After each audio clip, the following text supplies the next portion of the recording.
Hello students, system की series को आगे बढ़ाते हुए आज हम लोग करेंगे नर्वस सिस्टम। ये 10th ICC and 10th CBSE के दोनों बच्चे रेफर कर सकते हैं। Let's start. न्यूरॉन्स। हम लोगों ने जूनियर क्लास में ये पढ़ा था कि cell is the structural and functional unit of life. Cell को यूनिट ऑफ लाइफ क्यों बोला जाता है? यूनिट मतलब एक या फिर वन। यूनिट मतलब एक एक सेल के एग्रीगेट से एक ऑर्गेनिज्म बनता है या फिर एक ऑर्गेनिज्म फंक्शनल बन सकता है। We need to have at least one cell to make anything functional. ठीक है, जैसे कि पिछले वीडियो में एक्सक्रीटरी सिस्टम में हम लोग ने पढ़ा था कि nephrons are the structural and functional unit of filtration. वैसे ही नर्वस सिस्टम को भी कोऑर्डिनेट करते हैं एक सेल, उसका नाम है न्यूरॉन्स। एक एक न्यूरॉन्स के एग्रीगेशन या फिर एक एक न्यूरॉन्स को मिला के हम लोग एक फंक्शनल नर्वस सिस्टम बना सकते हैं, क्योंकि जितने भी इम्पल्सेस, जितना भी रिएक्शंस या जितना भी फीलिंग्स किससे ट्रांसमिट होता है? न्यूरॉन से। ठीक है, तो फर्स्ट सबसे पहले हम लोग न्यूरॉन का स्ट्रक्चर एक रफली देखेंगे, फिर फाइनली इस डायग्राम में डेमोन्स्ट्रेट करेंगे। Let's start.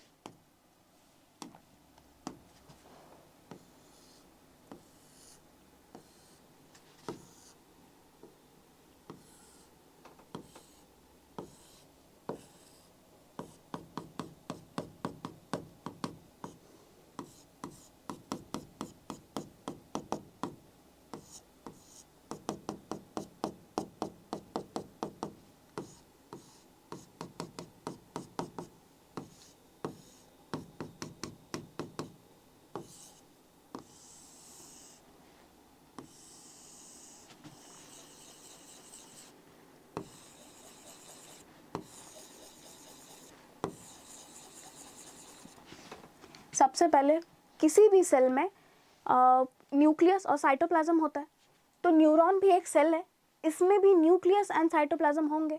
तो सबसे पहले ये सेल का बॉडी, ये है सेल का बॉडी। ठीक है, ये मेन सेल बॉडी है न्यूरॉन का, ये सेल बॉडी है। तो सेल बॉडी को हम लोग कहते हैं सेल बॉडी या फिर साइटॉन भी कहते हैं हम लोग, साइटॉन। सेल बॉडी को हम लोग साइटॉन भी कहते हैं, सेल बॉडी भी कह सकते हैं, और एक नाम है पेरिकैरियन। हम लोग सेल बॉडी को पेरिकैरियन भी बोलते हैं, पेरिकैरियन। नेक्स्ट, किसी भी सेल में एक न्यूक्लियस होता है, तो ये हो गया न्यूक्लियस।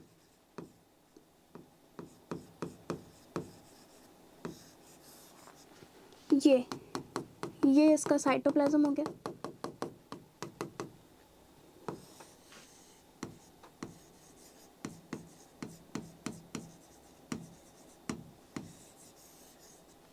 नेक्स्ट, साइटोप्लाज्म फर्दर इस तरह से एक्सटेंड कर जाता है। एक्सटेंड मतलब आगे बढ़ जाता है, इस तरह से आगे एक्सटेंड कर रहे हैं। इस एक्सटेंशंस ऑफ द साइटोप्लाज्म को हम लोग क्या बोलते हैं? डेंड्राइट्स। इसको हम लोग बोलते हैं डेंड्राइट्स।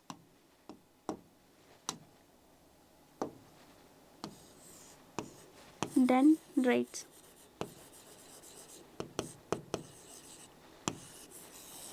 ये क्या हो गया? Extensions of the cytoplasm. किसके साइटोप्लाज्म का? न्यूरॉन के साइटोप्लाज्म का एक्सटेंशंस को हम लोग डेंड्राइट्स बोलते हैं। ये ब्रांच के फॉर्म में होता है, ट्रीज के जैसे ब्रांच होते हैं उस तरह से ये ब्रांचेस के फॉर्म में होते हैं। ठीक है, तो dendrites are the these are the cytoplasmic, मतलब इसके अंदर जो साइटोप्लाज्म यही फर्दर एक्सटेंड कर जाता है ब्रांचेस के फॉर्म में। Cytoplasmic extensions in the form of branches.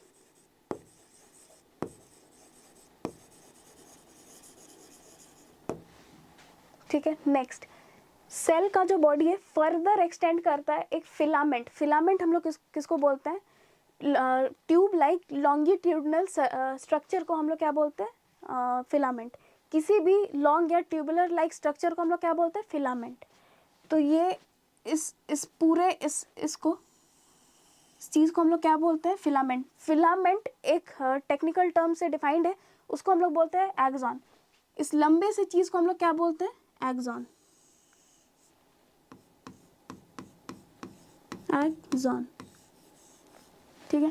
Axon एक आउटर लेयर से एनवेलप्ड या फिर कवर्ड है, एक्सॉन एक प्रोटेक्टिव लेयर से कवर्ड या फिर एनवेलप्ड है, इस तरह से।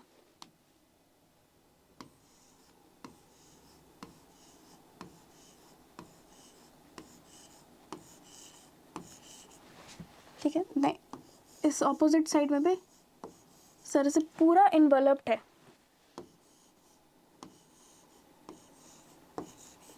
ठीक है। इस एनवेलप ऑफ द एक्सॉन को हम लोग बोलते हैं माइलिन शीट। शीट किसको बोलते हैं, किसी भी मेम्ब्रेन या फिर किसी भी कवरिंग को हम लोग शीट बोलते हैं। तो एक्सॉन के कवरिंग या फिर एनवेलप को हम लोग बोलते हैं myelin sheath.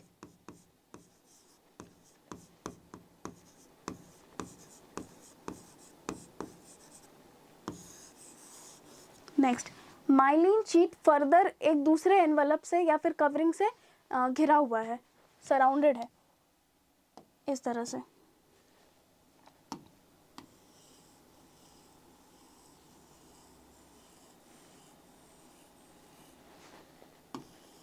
Myelin sheath further एक कवरिंग से इस तरह से एनवेलप्ड है, इसे हम लोग कहते हैं न्यूरीलेमा। इसे हम क्या कहते हैं, न्यूरीलेमा।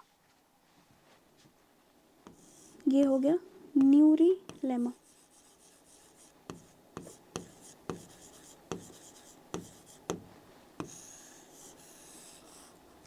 ठीक है, तो एक्सॉन के कवरिंग को हम लोग माइलिन शीट कह रहे हैं, माइलिन शीट के फर्दर कवरिंग को हम लोग क्या कह रहे हैं, न्यूरीलेमा। नेक्स्ट, माइलिन शीट में इस बीच बीच में जो गैप्स है, दो माइलिन शीट के बीच में जो गैप है, इस तरह से ये जो गैप है, इस गैप्स को हम लोग बोलते हैं नोड्स ऑफ रैनवियर। तो नोड्स ऑफ रैनवियर क्या हो गए, gaps between two consecutive myelin sheath, इस तरह से। इस गैप को हम लोग कहते हैं nodes of Ranvier.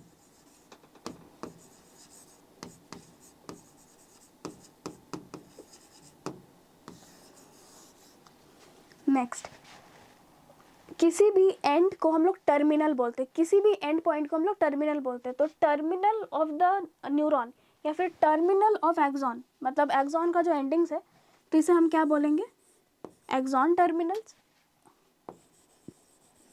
Axon terminals, या फिर इसे हम कह सकते हैं नर्व एंडिंग्स भी कहते हैं हम लोग इसे, नर्व एंडिंग्स।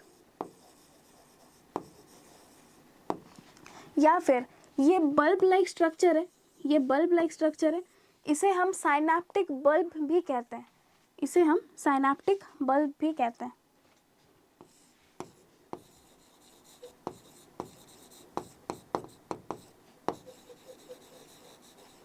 ये एक्सॉन का टर्मिनल पॉइंट या फिर एंड पॉइंट है, इसलिए हम लोग इसे एक्सॉन टर्मिनल या फिर नर्व एंडिंग्स कहते हैं। नेक्स्ट, अब हम लोग इस डायग्राम में डेमोन्स्ट्रेट करेंगे। सबसे पहले ये हो गया न्यूक्लियस इसका,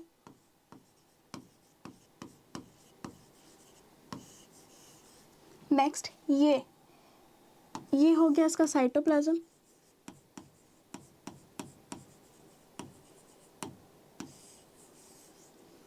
ये जो ब्रांचेस है, इस तरह से जो साइटोप्लाज्म से ब्रांचेस निकल रहे हैं, इसे हम कहते हैं डेंड्राइट्स।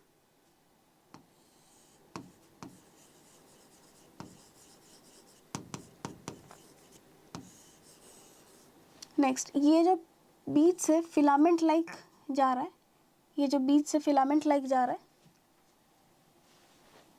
इस तरह से, इसे हम कहते हैं एक्सॉन।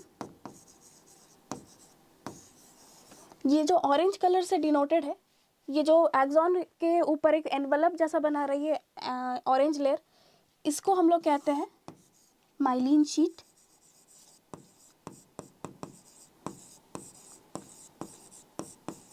माइलिन शीट क्या है, ये है कवरिंग या फिर एनवलप ऑफ एक्सॉन।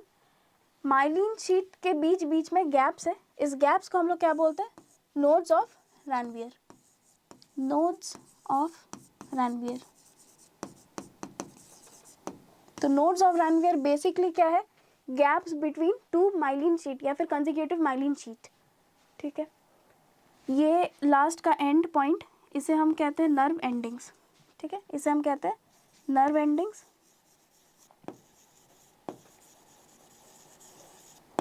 या फिर एक्सॉन टर्मिनल्स, क्योंकि एक्सॉन का टर्मिनल पॉइंट है ये। तो ये हो गया एक basic structure of neuron. Next, synapse. Synapse क्या है? न्यूरॉन्स इम्पल्सेस ट्रांसमिट करते हैं। इम्पल्सेस क्या होते हैं? इम्पल्सेस किसी भी तरह का चेंज या किसी भी तरह के फीलिंग को ट्रांसमिट करना या किसी भी तरह के रिएक्शन को ट्रांसमिट करना। जैसे कि कभी अगर हम लोग किसी गर्म चीज़ को टच कर लेते हैं तो हमारे अंदर एक इम्पल्सेस पैदा होता है। इम्पल्सेस मतलब वो मैसेज जैसा पूरे बॉडी में ट्रैवल करता है ताकि वो ब्रेन या स्पाइनल कॉर्ड तक पहुंच सके और हम लोग प्रोसेस कर पाए कि हाँ ये चीज़ गर्म है और हमें वहाँ से हाथ हटा लेना चाहिए। साइनैप्स क्या होता है? जैसे न्यूरॉन का स्ट्रक्चर हम लोग ने देखा था इस तरह से।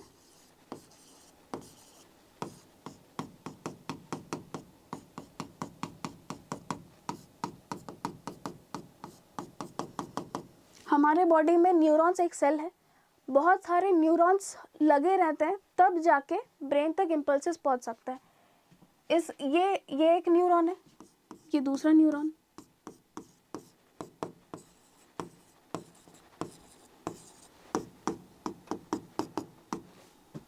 ये फर्दर और सारे न्यूरॉन्स इस तरह से।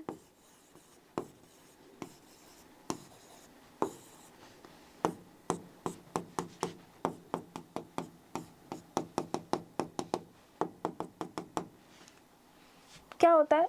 डेंड्राइट सबसे पहले इम्पल्सेस को कैच करता है या फिर रिसीव करता है। किसी भी चेंज को सबसे पहले डेंड्राइट्स रिसीव या फिर कैच करेगा। ठीक है, जैसे मान लो किसी चीज़ का गर्म वाला फीलिंग आया या फिर ठंडा या फिर किसी चीज़ से चोट खा गए हम लोग, डेंड्राइट्स क्या करता है? उसी चीज़ को रिसीव करता है। उस स्टिमुलस को हम लोग उस स्टिमुलस क्या होता है? स्टिमुलस होता है any change in the environment. किसी भी चेंज का मतलब हमारे सामने होना या फिर इन्वायरमेंट में किसी भी टाइप के चेंज को, जैसे मान लो हम लोग खड़े हैं अच्छे भले, अचानक से गर्म कप का कॉफ़ी हमारे हाथ के सामने किसी ने रख दिया, तो वो जो एक फीलिंग, वो जो एक चेंज आ रहा है इन्वायरमेंट में, उस चीज़ को हम लोग बोलते हैं स्टिमुलस। क्या होता है कि डेंड्राइट्स सबसे पहले स्टिमुलस या फिर किसी चेंज को रिसीव किया या फिर इम्पल्सेस को रिसीव किया, डेंड्राइट से होते हुए सेल के बॉडी में आता है, सेल के बॉडी से एक्सॉन में जाता है एंड फर्दर नर्व एंडिंग्स में जाता है। नर्व एंडिंग से होते हुए वो एग्जैक्टली वही इम्पल्सेस किसको भेजेगा? दूसरे न्यूरॉन को। वो दूसरा न्यूरॉन क्या करेगा? तीसरे न्यूरॉन को भेजेगा। वैसे करते करते पाइपलाइंस बनाते हुए वो ब्रेन तक पहुंचाएगा। ब्रेन प्रोसेस करता है कि हाँ ये चीज़ गर्म या फिर ये चीज़ ठंडा या फिर किसी भी चेंज को डिटेक्ट करता है। तो सबसे पहले पाथवे ऑफ नर्व इम्पल्स क्या हो गया? सबसे पहले डेंड्राइट्स उसको कैच करेगा, सेकंड वो सेल बॉडी को देगा, एक्सॉन में ट्रांसमिट होगा, एक्सॉन एंडिंग्स में होगा, फिर नेक्स्ट न्यूरॉन में होगा, फिर नेक्स्ट न्यूरॉन से तीसरे न्यूरॉन में होगा and the process continue so on. सबसे पहले दो न्यूरॉन्स के गैप को हम लोग बोलते हैं साइनैप्स। ठीक है, ये जो स्पेस है, द स्पेस या फिर gap between two neurons is known as synapse. तो इस गैप को हम लोग क्या बोलेंगे? साइनैप्स।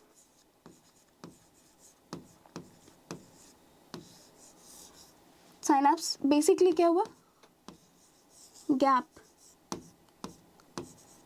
Between two neurons. ठीक है, साइनैप्स बेसिकली क्या हुआ? Gap between two neurons. Next क्या है कि pathway of nerve impulse. Impulses कहाँ से कहाँ ट्रैवल करता है? सबसे पहले डेंड्राइट से होते हुए सेल बॉडी में आता है, सेल बॉडी से एक्सॉन में जाता है, फाइनली एक्सॉन टर्मिनल्स में आता है। तो अगर पाथवे ऑफ नर्व इम्पल्स पूछा जाए, सबसे पहले साइनैप्स का डेफिनेशन,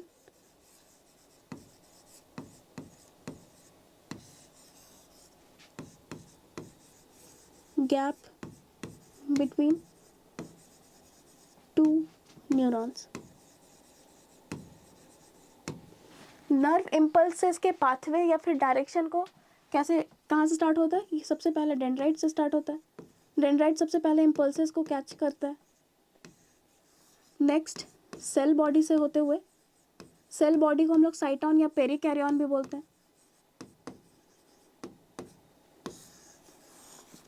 नेक्स्ट एक्सॉन. एक्सॉन से फाइनली एक्सॉन टर्मिनल्स तक पहुंचता है.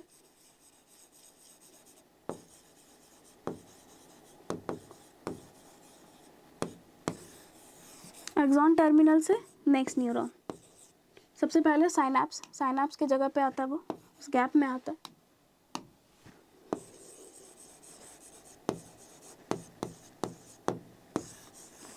And finally next neuron.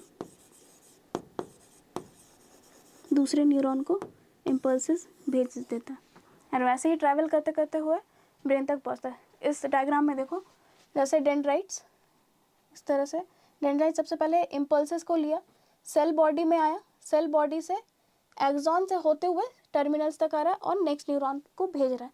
ये गैप बिटवीन टू न्यूरॉन्स, ये जो गैप है इसको हम लोग कहते हैं साइनैप्स. इसे हम कहते हैं साइनैप्स. ठीक है, ये जो दो न्यूरॉन्स के बीच में जो गैप बन रहा है, या साइनैप्स को अगर अच्छे से बोले तो gap between axon terminals of a neuron and dendrites of another neuron. तो साइनैप्स को अगर हम लोग पर्टिकुलरली बोले तो it is the gap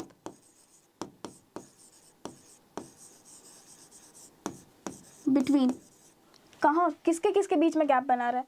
axon terminals of first neuron and dendrites of second neuron. It is the gap between axon terminals of a neuron and dendrites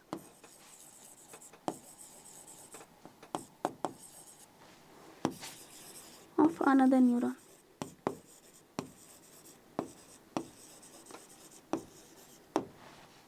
ठीक है, तो इम्पल्सेस कहाँ से कहाँ ट्रैवल करा? सबसे पहले डेंड्राइट से होते हुए सेल बॉडी में, फिर एक्सॉन से होते हुए एक्सॉन टर्मिनल, फिर नेक्स्ट न्यूरॉन तक पहुंच जा रहा है. Next nervous system. हमारे बॉडी में नर्वस सिस्टम दो रीजन में डिवाइडेड है. सबसे पहले सेंट्रल नर्वस सिस्टम और दूसरा हो गया peripheral nervous system. Central nervous system का हो गया सेंटर या फिर centre of the body. Centre of the body में क्या क्या आता है? ब्रेन और स्पाइनल कॉर्ड. ब्रेन और स्पाइनल कॉर्ड हमारे सेंटर, मतलब बॉडी के सेंटर को कंस्टिट्यूट करते हैं. पेरिफेरल का मतलब हो गया साइड वाइज या फिर एक्स्ट्रा.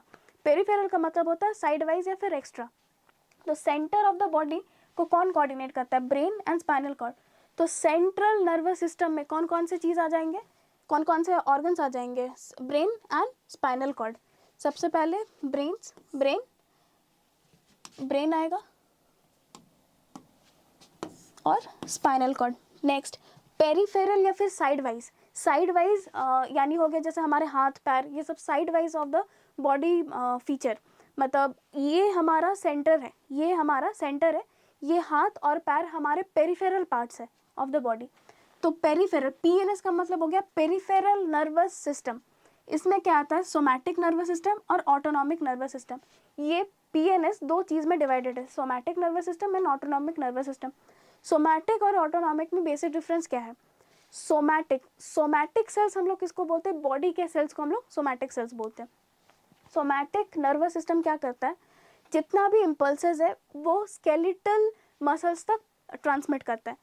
जितने भी इम्पल्सेस है, सोमैटिक नर्वस सिस्टम क्या करता है? स्केलेटल मसल्स तक वो सारे इम्पल्सेस भेजते हैं या फिर ट्रांसमिट करते हैं. ऑटोनॉमिक क्या करता है? जितने भी इनवॉलेंट्री मसल्स, ठीक है, स्केलेटल मसल्स और एक चीज़, स्केलेटल सिस्टम क्या है? स्केलेटल सिस्टम हो गए, स्केलेटल मसल्स क्या हो गए? Voluntary muscles. मतलब जो हमारे अंदर जो हम जिस चीज़ को कंट्रोल कर सकते हैं, जिस चीज़ को हम लोग वॉलेंटियर कर सकते हैं, वो हो गए वॉलेंट्री मसल्स. इनवॉलेंट्री मसल्स जिसको हम लोग वॉलेंटियर या फिर कंट्रोल नहीं कर सकते, वो हो गए इनवॉलेंट्री मसल्स. तो सोमैटिक नर्वस सिस्टम किसको इम्पल्सेस ट्रांसमिट करता है या फिर प्रोसेस करता है? स्केलेटल मसल्स को, जो वॉलेंट्री नेचर है. ऑटोनॉमिक क्या करता है? इनवॉलेंट्री मसल्स को इम्पल्सेस ट्रांसमिट करता है. या फिर जो हमारे कंट्रोल में नहीं है, ठीक है। तो सोमैटिक नर्वस सिस्टम में फर्दर डिविजन्स है। Somatic nervous system constituents cranial nerves and spinal nerves.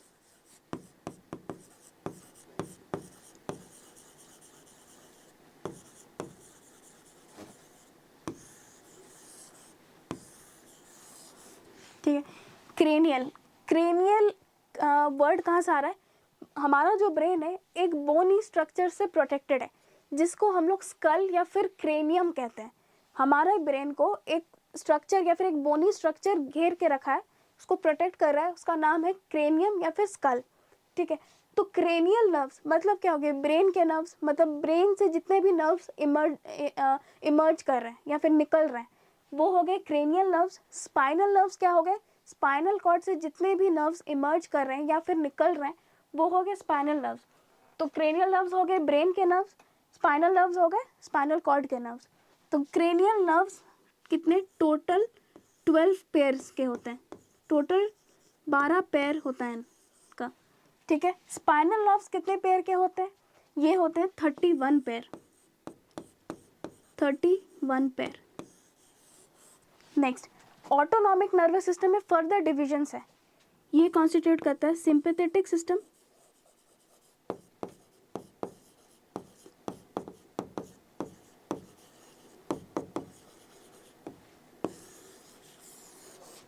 और दूसरा पैरासिम्पैथेटिक सिस्टम।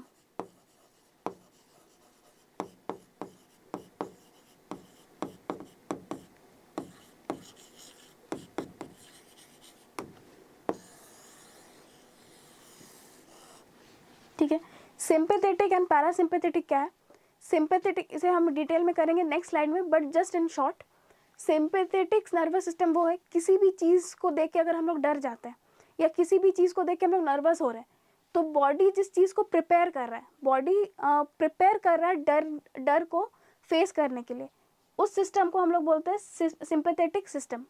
पैरासिम्पैथेटिक सिस्टम क्या हो गया? डर गए, नर्वस हो गए, फिर बॉडी नॉर्मलाइज तो होगा, वापस से नॉर्मल कंडीशंस में आएगा। उस सिस्टम ये जो नॉर्मलाइज होने का फंक्शन है ये कौन कंट्रोल करता है? Parasympathetic system. सबसे पहले डर या फियर या नर्वसनेस को कंट्रोल कौन करता है या फिर क्रिएट कौन करता है बॉडी में? Parasympathetic system. वापस से नॉर्मलाइज, बॉडी वापस से नॉर्मलाइज कर रहा है किस वजह से? पैरासिम्पैथेटिक नर्वस सिस्टम के वजह से। तो लेट्स रिवाइज। सबसे पहले नर्वस सिस्टम सेंट्रल और पेरिफेरल नर्वस सिस्टम में डिवाइडेड है। सेंट्रल में आता है ब्रेन और स्पाइनल कॉर्ड। ब्रेन किस चीज़ से प्रोटेक्टेड है? क्रेनियम या फिर स्कल, क्रेनियम या फिर स्कल से प्रोटेक्टेड है। स्पाइनल कॉर्ड किस चीज़ से प्रोटेक्टेड है? वर्टिबल कॉलम, रीढ़ का हड्डी जिसे हम कहते हैं, किस चीज़ से प्रोटेक्टेड है? Vertebral column.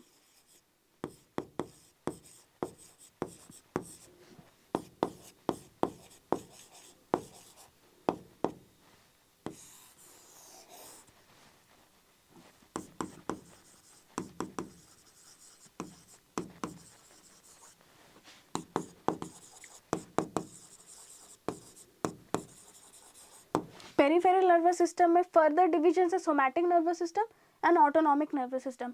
सोमैटिक में दो फर्दर डिविजन्स क्या क्या है? Cranial nerves and spinal nerves. Cranial nerves कहाँ से इमर्ज करते हैं? ब्रेन से। स्पाइनल नर्व्स कहाँ से इमर्ज करते हैं? स्पाइनल कॉर्ड से। क्रेनियल नर्व्स 12 इन पेयर्स होते हैं, स्पाइनल नर्व्स 31 इन पेयर्स होते हैं। नेक्स्ट हम लोग अब ब्रेन के बारे में पढ़ेंगे, जो सबसे ज़्यादा इंपॉर्टेंट ऑर्गन है हमारे बॉडी में। ये कुछ जनरल इंफॉर्मेशन है ब्रेन के बारे में, तो लेट्स स्टार्ट। सबसे पहले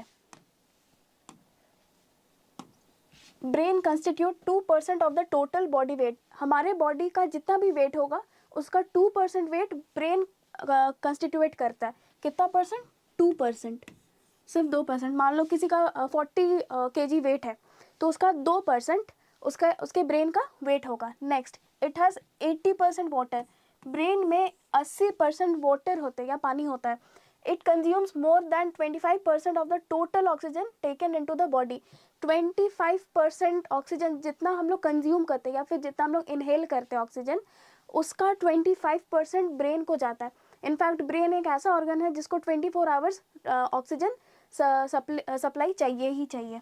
तो कितना चाहिए इसको? 25% of the total oxygen taken into the body. जितना हम लोग ऑक्सीजन लेंगे उसका 25% ऑक्सीजन ब्रेन को पहुंचाना होगा या फिर ब्रेन को चाहिए। नेक्स्ट सबसे इम्पॉर्टेंट, सेरिब्रोस्पाइनल फ्लूइड। जैसे कि हम लोग को पता है ब्रेन सबसे डेलिकेट और सेंसिटिव ऑर्गन है, उसको प्रोटेक्ट करने के लिए काफ़ी डिज़ाइन या बहुत ही मैकेनाइज्ड कवरिंग्स होना चाहिए। स्कल तो प्रोटेक्ट करता ही है, साथ ही साथ सेरिब्रोस्पाइनल फ्लूइड एक प्रॉपर तरह का फ्लूइड होता है या फिर एक अलग तरह का फ्लूइड होता है, इसका नाम है सेरिब्रोस्पाइनल फ्लूइड। ये क्या करता है? ब्रेन को हर तरफ से एनवेलप या फिर कवर्ड करके रखता है। कौन सा फ्लूइड? Cerebrospinal fluid. ये क्या करता है? ये एक कुशन लाइक या फिर एक स्पॉन्जी लाइक फीलिंग देता है ब्रेन को। जब भी हम किसी हार्ड सरफेस पे गिरते हैं तो हमें चोट आ सकता है, बट किसी स्पॉन्जी या सॉफ्ट सरफेस पर अगर हम लोग गिरते हैं तो हमें उतना चोट नहीं आएगा या फिर वो शॉक एब्जॉर्ब हो जाएगा। वैसा ही ब्रेन को प्रोटेक्ट करता है ये सेरिब्रोस्पाइनल फ्लूइड। इसका नाम सेरिब्रोस्पाइनल फ्लूइड क्यों है? क्योंकि ये स्पाइनल कॉर्ड को भी एनवेलप या प्रोटेक्ट करता है। तो it is a fluid,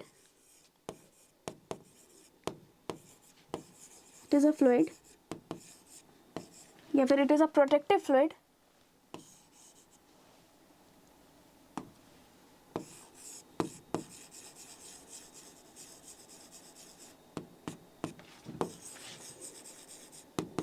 which envelops या फिर surrounds the brain and the spinal cord। Spinal cord को भी ये प्रोटेक्ट या फिर एनवेलप करता है। and the spinal cord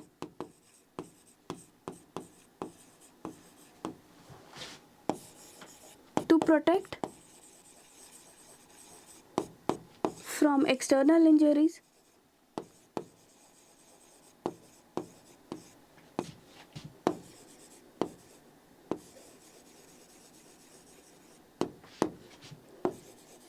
and also absorbs shocks। ठीक है, क्या करता है? ये किसी भी इंजरी से प्रोटेक्ट करेगा और शॉक को एब्जॉर्ब करेगा। किसी भी इंजरी के शॉक को वो एब्जॉर्ब करेगा। कैसे होता है? इस तरह से ब्रेन के हर एक तरफ को वो इस तरह से घेर के रखेगा। ये इस पे सेरिब्रोस्पाइनल फ्लूइड इस तरह से।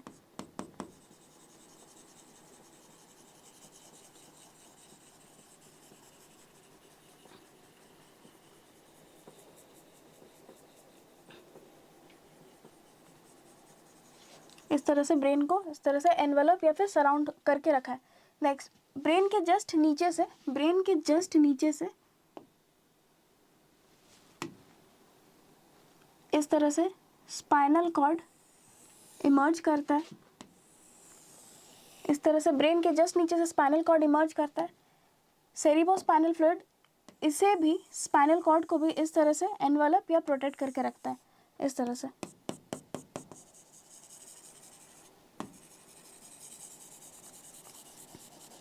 तो ये क्या करता है? एक स्पॉन्जी लाइक या फिर एक सॉफ्ट सरफेस प्रोवाइड करता है ताकि ब्रेन डायरेक्टली किसी इंजरी से इनकाउंटर ना हो सके, और अगर हो भी गया तो उस शॉक को एब्जॉर्ब कर ले। ठीक है, तो ये सेरिब्रोस्पाइनल फ्लूइड इस तरह से घेर के रखता है ब्रेन को भी और स्पाइनल कॉर्ड को भी। प्लस बहुत सारे ऐसे हॉलो स्पेसेस होते हैं ब्रेन के अंदर, उन्हें हम कहते हैं वेंट्रिकल्स। ऐसे बहुत से हॉलो स्पेसेस होते हैं ब्रेन के अंदर जिसे हम कहते हैं वेंट्रिकल्स। उस वेंट्रिकल्स के अराउंड या उस वेंट्रिकल्स के अंदर भी सेरिब्रोस्पाइनल फ्लूइड पाया जाता है। ठीक है, तो लोकेशन, अगर सेरिब्रोस्पाइनल फ्लूइड का लोकेशन पूछा गया, found around the brain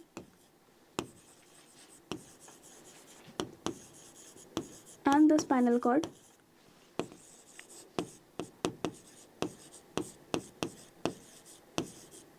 also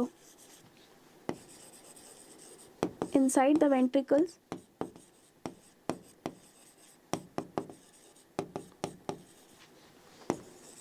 of the brain. ठीक है, और वेंट्रिकल्स हैं क्या? वेंट्रिकल्स है क्या? हॉलो स्पेसेस या फिर कैविटीज। किसी भी हॉलो स्पेस को, किसी भी खाली स्पेस को हम लोग कैविटी भी बोलते हैं, हॉलो स्पेस या फिर कैविटी इनसाइड ब्रेन।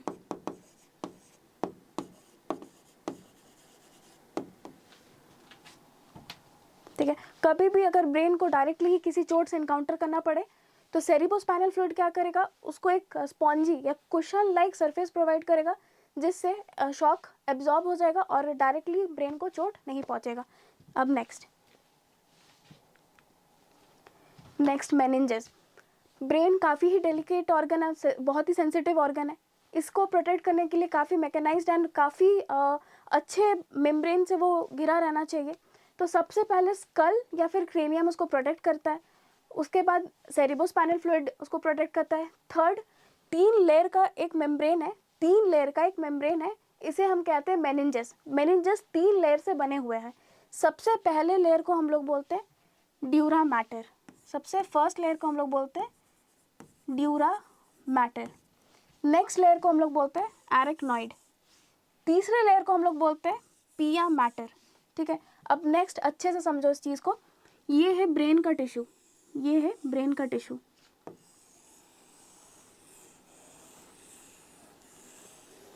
ये ब्रेन का टिश्यू, ये स्कल या फिर क्रेनियम हो गया, बोन का टिश्यू हो गया। ये स्कल एक बोन है, वो बोन का टिश्यू हो गया। क्या है, स्कल के जस्ट नीचे 3 मेम्ब्रेन या फिर 3 लेयर का एक प्रोटेक्टिव कवरिंग होता है, इसको हम लोग कहते हैं मेनिंजेस। ठीक है, मेनिंजेस का मतलब है मेम्ब्रेन या फिर कवरिंग। मेनिंजेस का मतलब ही है मेम्ब्रेन या फिर कवरिंग।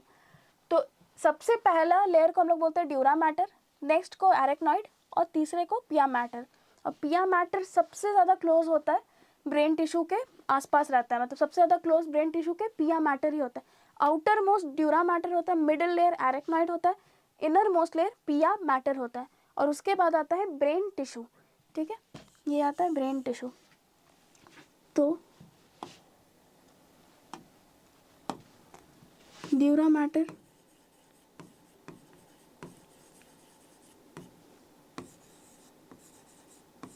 एरेक्नॉइड और पिया मैटर, इस तीन को कॉम्बाइंडली हम लोग क्या बोलते हैं, मेनिंजेस। तो ब्रेन को इनफैक्ट 3 चीज़ प्रोटेक्ट करते हैं, स्कल या फिर क्रेनियम, सेरिब्रोस्पाइनल फ्लूइड और मेनिंजेस। ये 3 लेयर के बने होते हैं। अब नेक्स्ट हम लोग एक एक करके सबके बारे में पढ़ेंगे। ड्यूरा मैटर,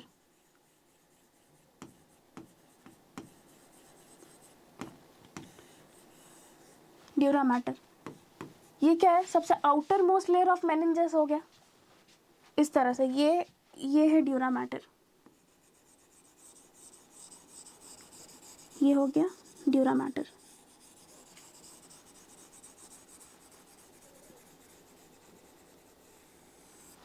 ठीक है, outer most layer,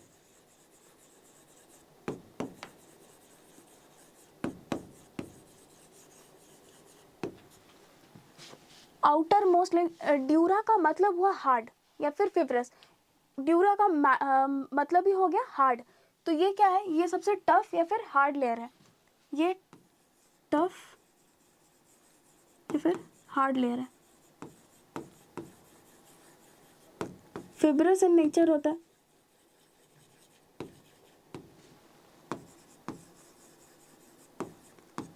next arachnoid,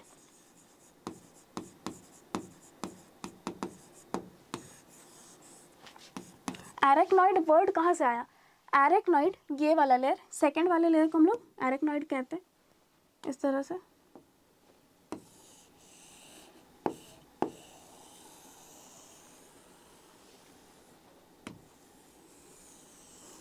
इस लेयर जो ये इस तरह से नेटवर्क बना रहा है, इस तरह से नेटवर्क बना रहा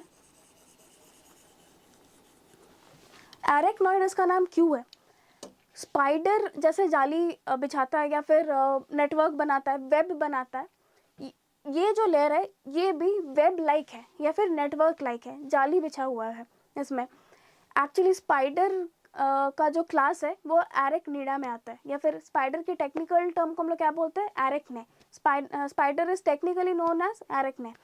इसलिए ये लेयर वेब लाइक या फिर नेटवर्क लाइक है, जाली जैसा बिछाया हुआ है, इसलिए इस लेयर का नाम हो गया एरेक्नॉइड। ठीक है, तो ये क्या हो गया, middle layer.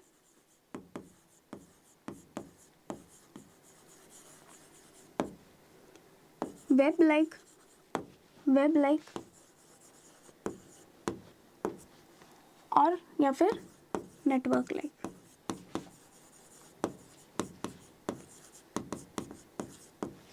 Next third layer क्या है, सबसे इनर मोस्ट लेयर क्या है, पिया मैटर। इस तरह से ये है पिया मैटर, ये वाला लेयर हो गया पिया मैटर, जो सबसे ज़्यादा सामने है ब्रेन टिश्यू के।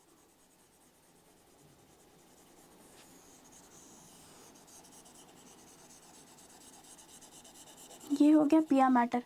पिया मैटर का क्या खासियत है, ये सबसे इनर मोस्ट होता है, सबसे ज़्यादा क्लोज कनेक्शन में पिया मैटर ही होता है ब्रेन टिश्यू के, प्लस ये काफ़ी वैस्क्यूलर या फिर ब्लड वेसल से भरा होता है, ये काफ़ी अच्छे से ब्लड से रिच रहता है। मतलब ये ड्यूरा मैटर एरेक्नॉइड में किसी भी तरह के ब्लड वेसल्स या ब्लड से रिच नहीं रहता है या ब्लड से फिल्ड नहीं रहता है। पिया मैटर में पिया मैटर जो होता है वो ब्लड से हाईली रिच रहता है। तो पिया मैटर का क्या खासियत हो गया, पिया मैटर सबसे इनर मोस्ट है, inner most layer, highly supplied with blood vessels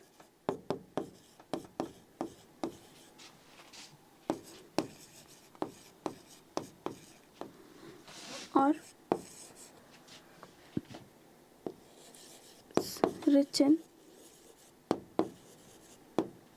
capillaries, also known as vascular layer। Vascular क्यों बोला जाता है, बिकॉज ये हाईली रिच्ड होता है ब्लड से, ऑल्सो नोन एज वैस्क्यूलर। तो ये अगर पूछा जाए एग्जाम्स में मेनिंजेस का कौन सा लेयर सबसे ज़्यादा हाईली रिच ब्लड से, वो हो गया पिया मैटर। सबसे इनर मोस्ट भी कौन है, पिया मैटर। मिडिल लेयर क्या हो गया, एरेक्नॉइड। ये किस तरह का होता है, वेब लाइक या फिर network like. Last dura mater जो सबसे आउटर मोस्ट लेयर है, और ये सबसे ज़्यादा टफ या फिर सबसे ज़्यादा हार्ड होता है, सबसे ज़्यादा टफ या फिर सबसे ज़्यादा हार्ड होता है। कभी कभी क्या होता है कि ये लेयर स्वेल कर जाता है या फिर इन्फ्लेम कर जाता है। कभी कभी क्या होता है, ये लेयर, ये जो मेनिंजेस का 3 लेयर है, ये कभी कभी स्वेल या फिर इन्फ्लेम कर जाता है। इन्फ्लेमेशन ऑफ मेनिंजेस, मेनिंजेस के इन्फ्लेमेशन को हम लोग क्या कहते हैं, इस डिजीज़ को हम लोग क्या कहते हैं, मेनिंजाइटिस। इस डिजीज़ को हम लोग क्या कहते हैं,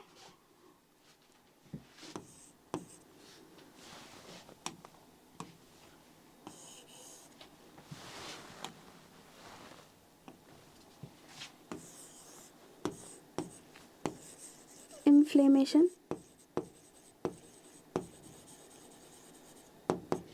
of meninges is known as meningitis। Meningitis के इन्फ्लेमेशन को, इस डिजीज़ को हम लोग क्या बोलते हैं, मेनिंजाइटिस। नेक्स्ट सबसे इम्पॉर्टेंट, ये सिर्फ ब्रेन को ही कवर नहीं करता है, ये स्पाइनल कॉर्ड के अराउंड भी इसी तरह से प्रेजेंट रहता है। ड्यूरा मैटर, एरेक्नॉइड एंड पिया मैटर।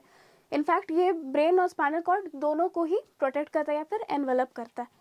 नेक्स्ट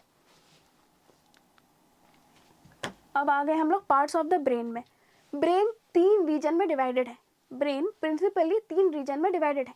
सबसे पहले फोर ब्रेन, सेकेंड हो गया mid brain and third hind brain. Hind हम लोग किसको बोलते हैं, नीचे या फिर इंफीरियर रीजन को हम लोग हिंड बोलते हैं। फोर ब्रेन हो गया सुपीरियर या फिर अपर मोस्ट। ठीक है, तो सबसे पहला क्या आ गया, fore brain, mid brain and hind brain. Fore brain में फर्दर क्लासिफिकेशन है, ये हो गया फोर ब्रेन में फर्दर क्लासिफिकेशन है। फोर ब्रेन दो रीजन में डिवाइडेड है। सबसे पहले ये हो गया सेरिब्रम, जो largest part of the brain है, ये हो गया सेरिब्रम। दूसरा हो गया डाईएन्सेफेलॉन, डाईएन्सेफेलॉन। सेफेलॉन के वर्ड से ही याद रखना कि ब्रेन का ही पार्ट के बारे में बोला जा रहा है। तो सेरिब्रम और डाईएन्सेफेलॉन। मिड ब्रेन अभी सिलेबस में नहीं है, बट ये प्रिंसिपली किसको किसको कंट्रोल करता है, सारे सेंस ऑर्गन्स को कंट्रोल करता है। Next hind brain. Hind brain further तीन रीजन में डिवाइडेड है। सबसे पहला सेरिबेलम, ये ध्यान रखना, वो सेरिब्रम है और ये सेरिबेलम है, सेरिबेलम। नेक्स्ट हो गया medulla oblongata, medulla oblongata. Third हो गया पॉन्स। ठीक है, तो ये तीन रीजन है, cerebellum, medulla oblongata and Pond's. और फोर ब्रेन का दो सब डिविजन्स क्या हो गया, सेरिब्रम एंड डाईएन्सेफेलॉन। डाईएन्सेफेलॉन फर्दर दो रीजन में डिवाइडेड है। ये हो गया थैलेमस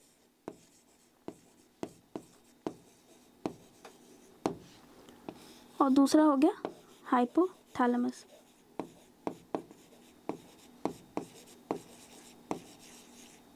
ठीक है, सेरिब्रम क्या है, सबसे largest part of the brain, largest part of the brain, brain का सबसे लार्जेस्ट पार्ट, जैसे कि ये वाला स्लाइड,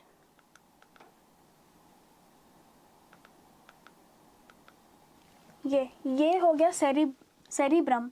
ये जो पार्ट है ये हो गया सेरिब्रम। ठीक है, नेक्स्ट डाईएन्सेफेलॉन। डाईएन्सेफेलॉन में दो सब डिविजन्स आते हैं, ये हो गया thalamus and hypothalamus. Thalamus and hypothalamus बहुत ही छोटे या फिर इंट्रिंसिक रीजन है ब्रेन के। थैलेमस क्या करता है, जितना भी पेन प्रेशर का फीलिंग थैलेमस ये करता है, ट्रांसमिट करता है। या फिर जितने भी तरह के बॉडी रेगुलेशन या फिर temperature regulation in the body में टेम्परेचर को रेगुलेट कौन करता है, थैलेमस। हाइपोथैलेमस क्या करता है, जितना भी हंगर, जितना भी थर्स्ट, इस तरह की फीलिंग्स है, इसको कौन कंट्रोल करता है, hypothalamus. Hypothalamus is also associated with a major function in the body, that is the hormonal function. जितने भी हार्मोनल फंक्शन है हमारे बॉडी में, सारे कौन कंट्रोल करते हैं, hypothalamus. With the help of pituitary के साथ मिलके ये हाइपोथैलेमस जितने भी हार्मोनल रेगुलेशन हमारे बॉडी के कंट्रोल करते हैं।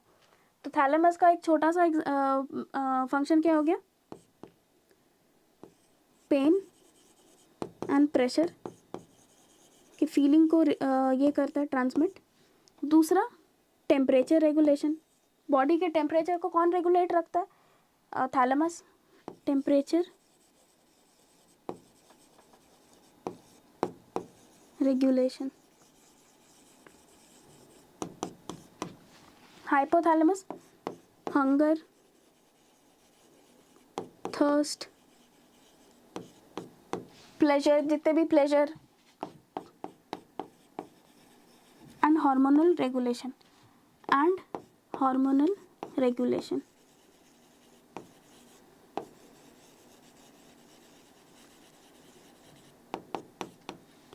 हाइपोथैलेमस का नाम हाइपोथैलेमस क्यों है, थैलेमस के जस्ट नीचे, किसी भी चीज, कोई भी चीज़ अगर इंफीरियर रीजन में आ गया तो उसको हम लोग हाइपो से डिनोट करते हैं, या किसी के ऊपर आ गया या फिर किसी के सुपीरियर रीजन में आ गया तो उसको हम लोग हाइपर बोलते हैं कभी कभी। तो थैलेमस के नीचे है, इसलिए इसका नाम है हाइपोथैलेमस, मतलब थैलेमस के जस्ट नीचे।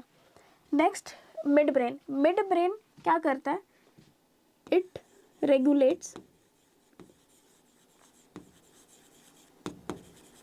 मोर और लेस या फिर मेनली द फंक्शन ऑफ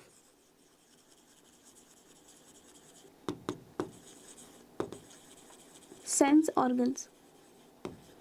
जितने भी सेंस ऑर्गन्स है, आईज, नोज, टंग, जितने भी सेंस ऑर्गन्स है, सबके फंक्शंस को कौन रेगुलेट करता है, mid brain principally. Third hind brain के तीन रीजन हो गए, cerebellum, medulla oblongata and pons. Cerebellum क्या हो गया, एक छोटा सा रीजन है, इस बड़े से सेरिब्रम के नीचे का रीजन को हम लोग क्या बोलते हैं, cerebellum. Let's see in this slide.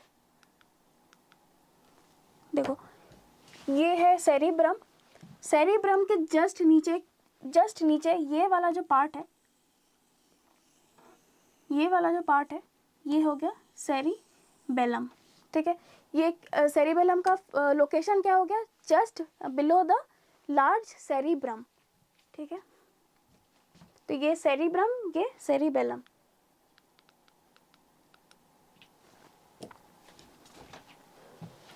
इस सेरिब्रम के नीचे होता है, इसे हम इसलिए लिटिल ब्रेन भी कहते हैं, इसलिए हम इसको क्या बोलते हैं, लिटिल ब्रेन भी बोलते हैं।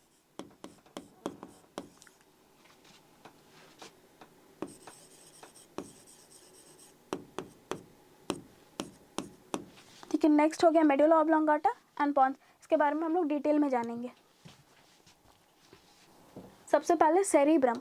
सेरिब्रम सबसे इंपॉर्टेंट पार्ट है ब्रेन का, ब्रेन का सबसे इंपॉर्टेंट पार्ट है सेरिब्रम। जितना भी हम लोग थिंकिंग, लॉजिकल थिंकिंग, परसीव कर रहे, देख रहे हैं, बोल रहे हैं, सोच रहे हैं, या किसी भी तरह का कोई भी काम कर रहे हैं या फिर मैथमेटिकल कंप्यूटेशंस कर रहे, सारा चीज़ कंट्रोल होता है सेरिब्रम से। ये सबसे largest part of the brain है और ये मैक्सिमम चीज़ को कंट्रोल करता है। तो सेरिब्रम देखो, ये स्कल है, ये स्कल है हमारा, इसके अंदर ये रेड कलर से जो डिनोट है ये हो गया सेरिब्रम, इसके नीचे जो ऑरेंज कलर से डिनोटेड है वो हो गया सेरिबेलम। ठीक है, इसलिए little brain just below the cerebrum. Cerebellum कहाँ होता है, just below the large cerebrum.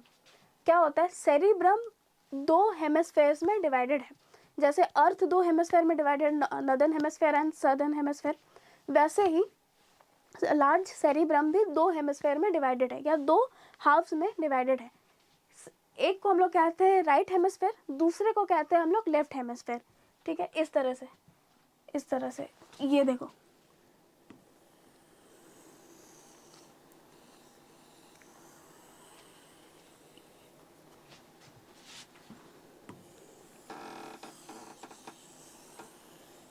ये राइट हेमिस्फेयर हो गया और ये हो गया left hemisphere. Right hemisphere and left hemisphere को एक ट्रैक्ट ऑफ नर्व बंडल, ठीक है, ट्रैक्ट किसको हम लोग बोलते हैं, नर्व के बंडल को, एक ट्रैक्ट ऑफ नर्व बंडल जोड़ के रखता है, उसको हम लोग कहते हैं कॉर्पस कैलोसम। एक इस तरह से, एक बीच में इस तरह से एक ट्रैक्ट ऑफ नर्व फाइबर, मतलब बहुत सारे नर्व फाइबर के बंडल को, बहुत सारे नर्व फाइबर के बंडल का एक ट्रैक्ट है, इसे हम कहते हैं कॉर्पस कैलोसम। स्ट्रक्चर को, कॉर्पस कैलोसम का फंक्शन क्या है, it transmits information from right hemisphere to left hemisphere, या फिर ये क्या करता है, ये दो हेमिस्फेयर को जोड़ के रखता है। ठीक है, तो corpus callosum it is a tract of nerve fibre which connects, दो हेमिस्फेयर को कौन कनेक्ट करके रखता है, ब्रेन के दो हेमिस्फेयर को कौन कनेक्ट करके रखता है, कॉर्पस कैलोसम। ठीक है, which connects the two hemisphere of the cerebrum। देखो, अच्छा ये हो गया सेरिब्रम, ये रेड वाला पार्ट, लार्जर पार्ट को, और ये जो ऑरेंज से डिनोटेड है इसे हम कहते हैं सेरिबेलम।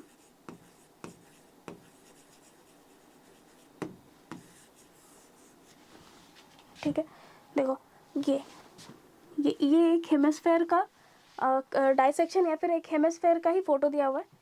इस तरह से ये जो रेड से डिनोटेड है, इसे ही हम कहते हैं कॉर्पस कैलोसम। ठीक है, इसे हम कहते हैं कॉर्पस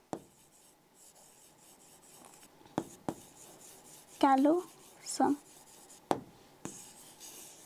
ये नर्व फाइबर या फिर नर्व फाइबर्स के गुच्छा या फिर बंडल है जो क्या करता है, राइट हेमिस्फेयर और लेफ्ट हेमिस्फेयर को जोड़ के रखता है। इस तरह से देखो, इस तरह से ये है लेफ्ट हेमिस्फेयर, ये राइट हेमिस्फेयर, ये हो गया कॉर्पस कैलोसम, इधर भी हल्का डिनोटेड है इस तरह से, ये हो गया कॉर्पस कैलोसम। ठीक है, ये राइट हेमिस्फेयर हो गया ब्रेन का, और ये हो गया लेफ्ट हेमिस्फेयर, और ये हो गया कॉर्पस कैलोसम।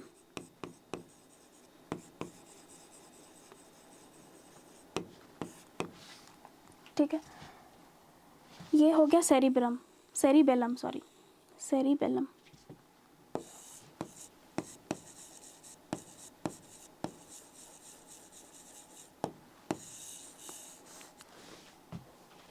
ठीक है, ये हो गया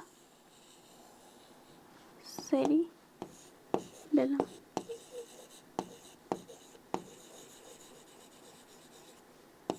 ये सेरिबेलम। ठीक है, ये हो गया मिड ब्रेन, ये हो गया मिड ब्रेन, या फिर इसको अच्छे से रिप्रेजेंट करता है।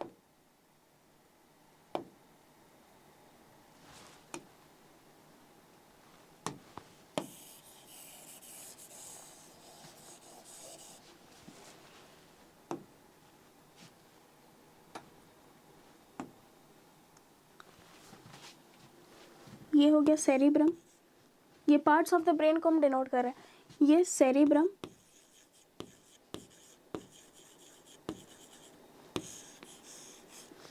ये वाला पार्ट हो गया सेरिबेलम,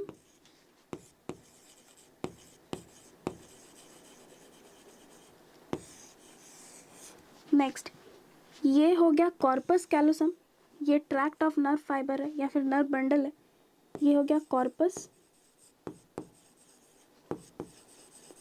कैलोसम। ठीक है, नेक्स्ट ये हो गया मिड ब्रेन,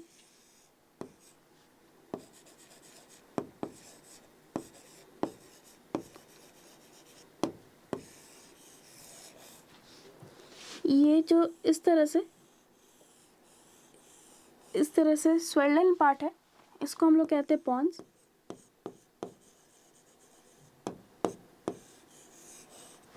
ठीक है, और ये हो गया मेड्यूला ऑब्लोंगाटा, मेड्यूला ऑब्लोंगाटा।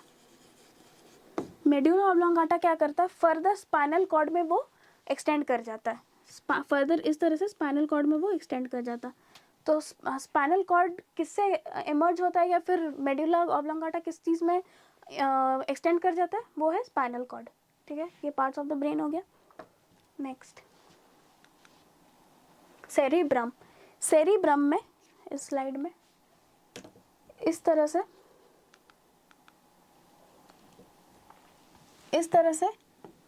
बहुत सारे धंसा हुआ सरफेस और बहुत सारा उभार दिखेगा इस तरह से। ठीक है, इस तरह से बहुत सारा धंसा हुआ सरफेस और बहुत सारा उभार वाला सरफेस दिखेगा। इसे हम क्या कहते हैं, इस सरफेसेस को हम लोग क्या कहते हैं, कॉन्वल्शंस। ठीक है, ब्रेन का कॉन्वल्शंस या फिर जिसको हम लोग कहते हैं गड्ढे या फिर फरो। ठीक है, तो इस तरह से इसका सरफेस रहता है, इस तरह से ब्रेन का।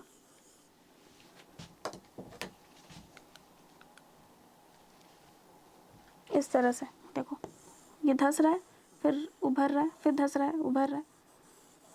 जैसे फिजिक्स में तुम लोगों ने पढ़ा होगा, एक होता है ट्रफ और क्रेस्ट।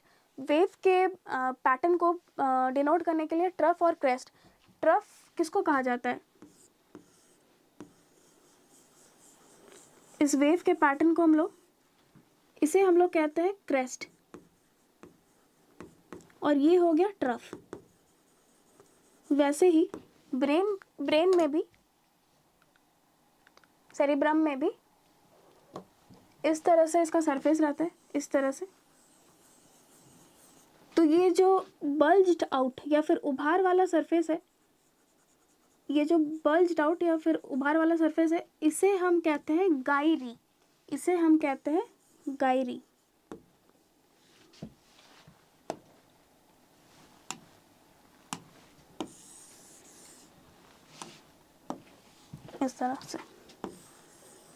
इस तरह से जो सरफेस रहता है, इस बल्ज्ड आउट सरफेस को हम लोग कहते हैं गायरी, ठीक है।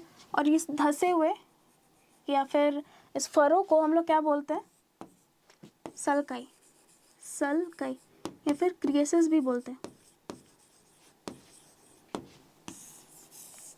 ठीक है। इस तरह से इसका सरफेस रहता है। नेक्स्ट, ब्रेन जो है या फिर सेरिब्रम जो है वो दो रीजन में डिवाइडेड है, एक आउटर रीजन और एक इनर रीजन, ठीक है। एक आउटर रीजन और एक इनर रीजन। क्या होता है कि सेल का जो बॉडी है या फिर न्यूरॉन का जो बॉडी है वो किस किस चीज़ में डिवाइडेड है, एक सेल बॉडी हो गया और दूसरा एक्सॉन हो गया।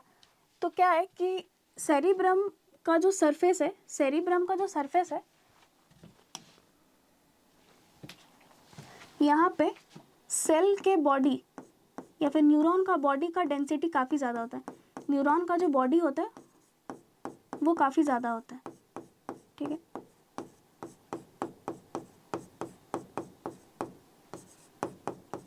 और जितने भी एक्सॉन्स होते हैं इसके एक्सॉन्स ये नीचे वाले पार्ट में धंसे रहते हैं इस तरह से, ठीक है। तो ब्रेन दो रीजन में डिवाइडेड है, एक आउटर कॉर्टेक्स, आउटर रीजन को हम लोग क्या बोलते हैं, कॉर्टेक्स। जैसे हम लोग ने किडनी में पढ़ा था कि किडनी के आउटर रीजन को हम लोग क्या कहते हैं, कॉर्टेक्स। इनर को हम लोग कहते हैं मेड्यूला। वैसे ही ब्रेन के भी आउटर रीजन को हम लोग कहते हैं कॉर्टेक्स, इनर रीजन को हम लोग कहते हैं मेड्यूला।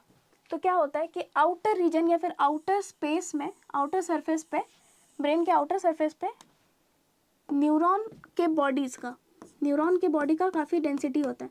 न्यूरॉन के बॉडी का डेंसिटी होने के वजह से ये ग्रेश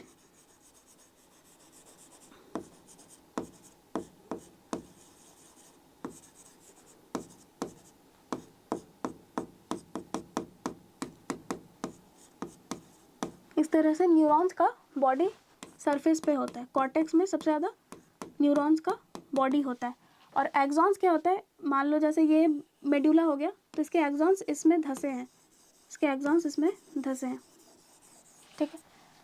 हम लोग आउटर कॉर्टेक्स को ग्रेइश सरफेस या फिर ग्रेइश मैटर क्यों बोलते हैं, क्योंकि न्यूरॉन्स का जो बॉडी होता है वो जनरली ग्रे इन कलर होता है। न्यूरॉन्स का जो बॉडी होता है वो जनरली ग्रे इन कलर होता है। वो जनरली उसका डेंसिटी कहाँ रहता है, आउटर कॉर्टेक्स में रहता है। तो जिस कारण क्या होता है कि न्यूरॉन्स का जो बॉडी है आउटर कॉर्टेक्स में उसका डेंसिटी सबसे ज़्यादा है। तो वो खुद ग्रे कलर के वजह से वो एक ग्रेइश सरफेस प्रोवाइड करता है या फिर ग्रेइश कलर देता है, ठीक है। तो इसको आउटर कॉर्टेक्स को हम लोग ग्रे मैटर भी बोलते हैं, इसलिए ग्रे मैटर भी बोलते हैं। क्यों, क्योंकि सेल बॉडीज़ का डेंसिटी है यहाँ पे, सबसे ज़्यादा सेल बॉडीज़ है यहाँ पे। Cell bodies generally grey in colour होता है जिस वजह से वो ग्रेइश कलर देता है आउटर कॉर्टेक्स को। अंदर एक्सॉन्स की डेंसिटी कहाँ है, मेड्यूला में, ठीक है। मेड्यूला में सबसे ज़्यादा एक्सॉन्स के डेंसिटी। एक्सॉन्स क्या होता है, जनरली वाइट इन कलर, इसलिए ये एक वाइटिश कलर प्रोवाइड कर रहा है अंदर के सरफेस को, इसलिए इस रीजन को हम लोग क्या बोलते हैं, white matter.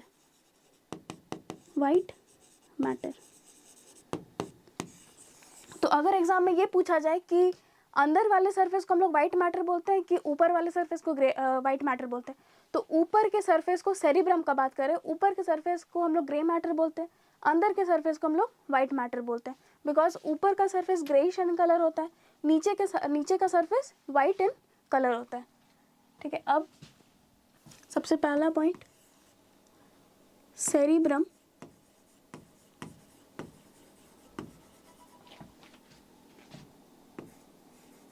is divided into two hemispheres.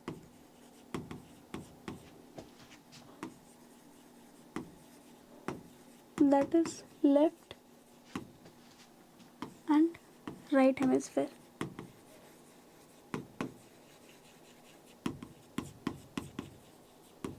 ठीक है, दो हेमिस्फेयर में डिवाइडेड है। अब नेक्स्ट, दो हेमिस्फेयर को कौन कनेक्ट करके रखता है, फिर कौन जोड़ के रखता है? A tract of nerve fibre, a tract of nerve fibre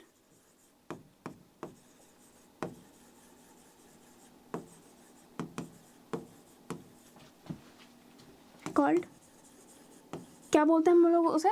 corpus callosum, corpus callosum which connects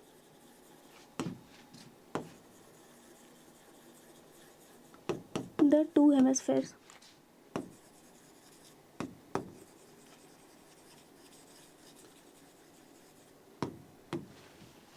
ठीक है।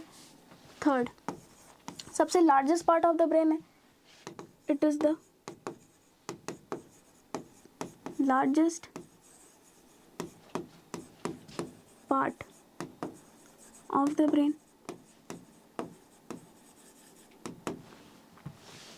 Next,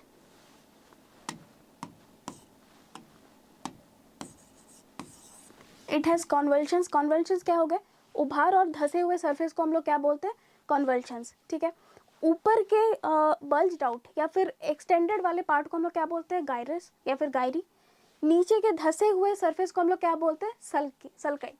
ठीक है। तो it has convulsions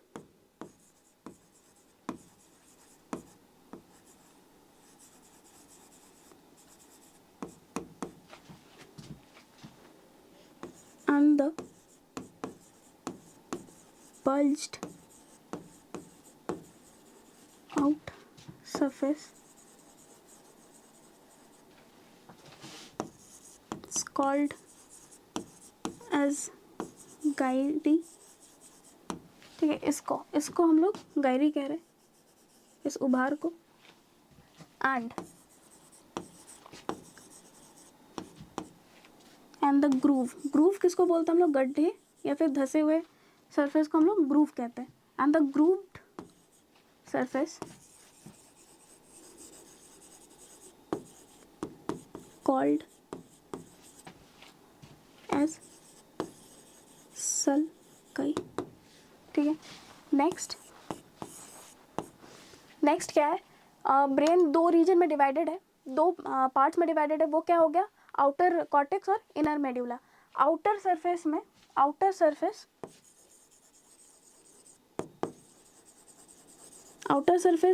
किस चीज़ में डेंस है या फिर किस चीज़ का डेंसिटी सबसे ज़्यादा है? आउटर सरफेस हैज़ या फिर is more dense,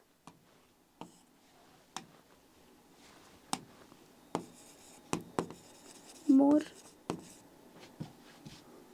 densely rich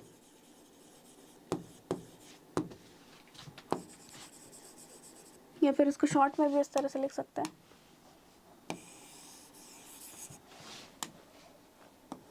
outer surface grey matter,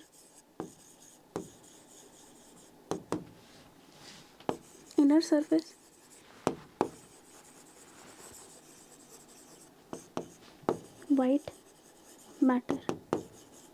white matter किसकी वजह से होता है?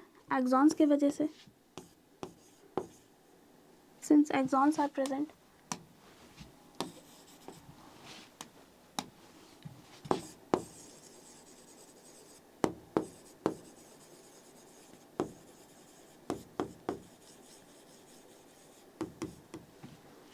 और ग्रे मैटर किसकी वजह से होता है? Since neuron bodies are present.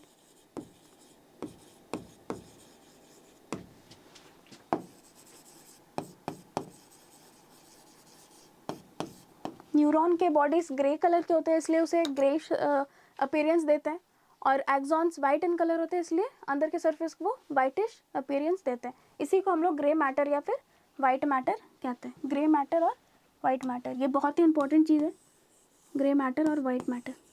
Spinal cord में जस्ट इसका रिवर्स होता है, जस्ट इसका रिवर्स।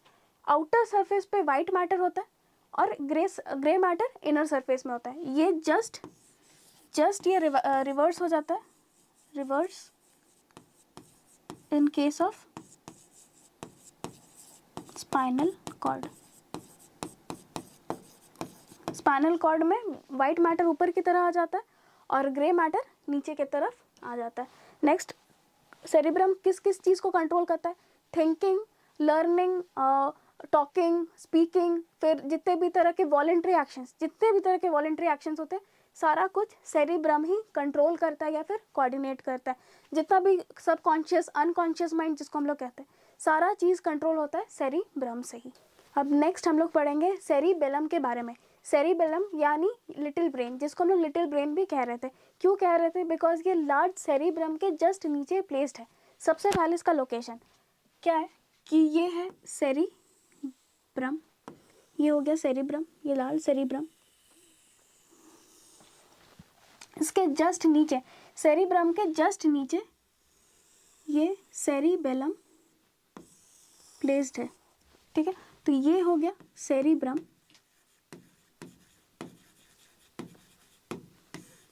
और इसके जस्ट नीचे प्लेस्ड है सेरिबेलम। तो इसको हम लोग कह सकते हैं cerebellum is located just at the base of cerebrum. Base मतलब नीचे। इट इज प्रेजेंट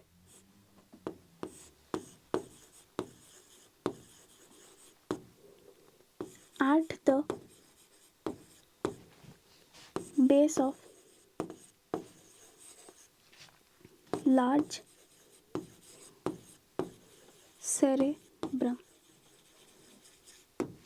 ठीक है, इसका मेन फंक्शन क्या है? जितने भी तरह के पोस्चर, जितना भी बॉडी का पोस्चर होता है, बैलेंस ऑफ द बॉडी, चल रहे हैं, दौड़ रहे हैं, बाईसाइकिल चला रहे हैं या फिर कार चला रहे हैं, किसी भी व्हीकल को चला रहे हैं या फिर खड़े हैं, बैठे हैं, चल रहे हैं, जितने भी तरह के पोस्चर या balance of the body, balance बनाना है अपने बॉडी का, सारा चीज़ इस सेरिबेलम से ही कंट्रोल होता है।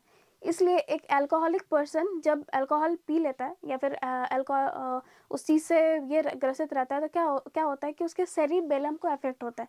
उसका क्या होता है? सेरिबेलम अफेक्टेड रहता है।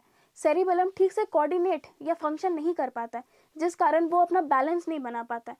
अल्कोहल सबसे पहले किसको अफेक्ट करता है? सेरिबेलम को। सेरिबेलम अफेक्ट होने की वजह से वो ना कोऑर्डिनेट नहीं कर पा रहे, कैसे चलना है, कैसे बात करना है, कैसे बोलना है, कैसे खुद को खड़ा रखना है या बैठना है या गाड़ी चलाना है। इसलिए अल्कोहलिक पर्सन का सेरिबेलम अफेक्टेड रहता है। तो सेरिबेलम क्या होगा? फंक्शंस,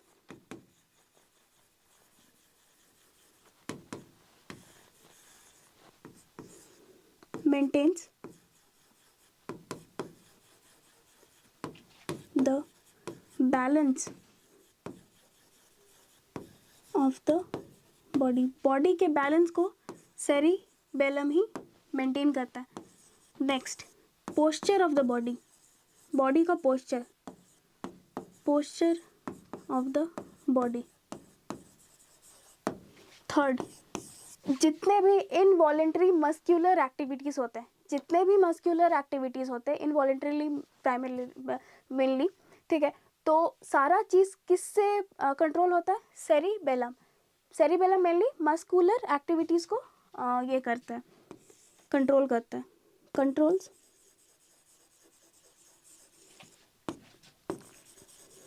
मस्क्यूलर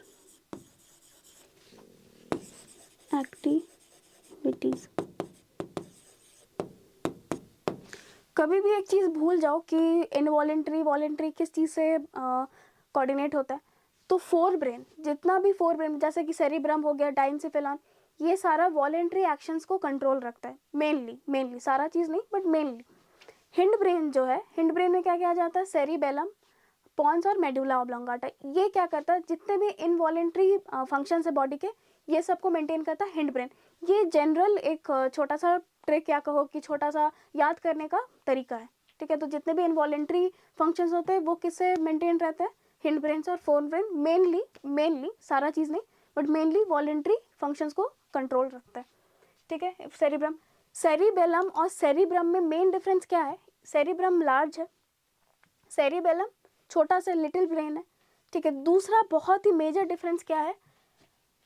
जिस तरह से हम लोग ने पढ़ा था कि सेरिब्रम में कन्वर्शंस, इस तरह से उभार और धसे हुए सरफेसेस होते हैं, इस तरह से धसा हुआ और उभार वाला सरफेस होता है। सेरिबेलम में इस तरह के कोई भी कॉन्वल्शंस नहीं होते हैं, इस तरह के कॉन्वल्शंस बिल्कुल नहीं होते सेरिबेलम में। तो इसको हम लोग लिखेंगे इट हैज़ नो कन्वल्शंस, ठीक है। बट इसके अंदर बहुत सारे फरोज होते हैं, फरोज का मतलब हो गए गड्ढे, इसके अंदर बहुत सारे फरोज होते हैं। बट इट हैज़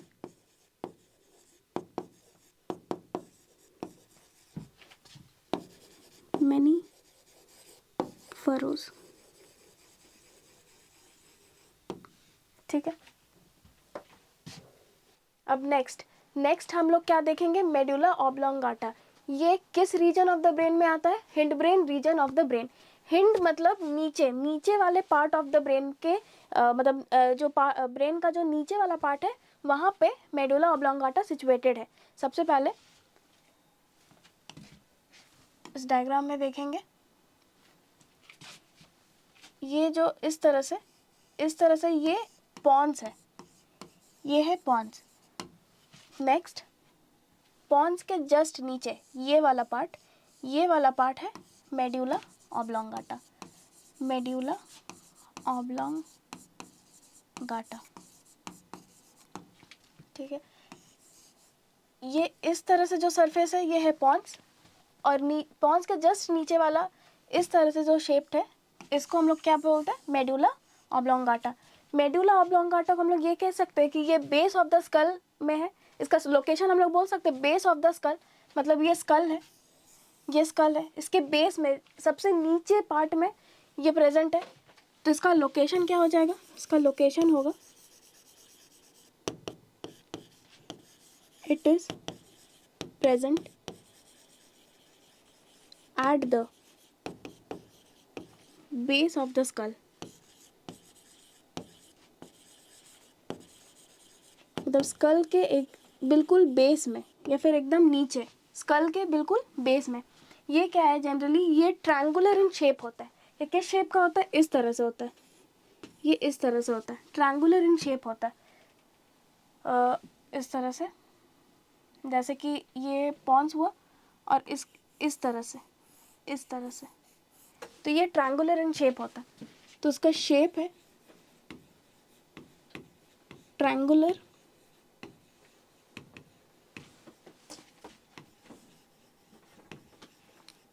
नेक्स्ट क्या है, सबसे इंपॉर्टेंट चीज,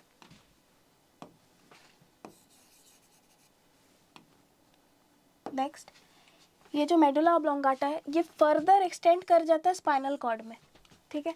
सबसे इंपॉर्टेंट चीज, इस तरह से पॉन्स है, फिर नेक्स्ट मेडुला ऑब्लोंगाटा, इस तरह से ट्रायंगुलर इन शेप है। अब नेक्स्ट मेडुला ऑब्लोंगाटा फर्दर इस तरह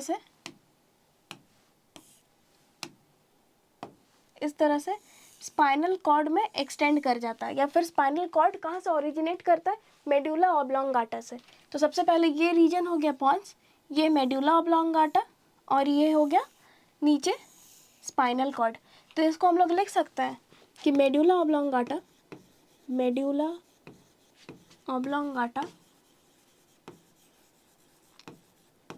फर्दर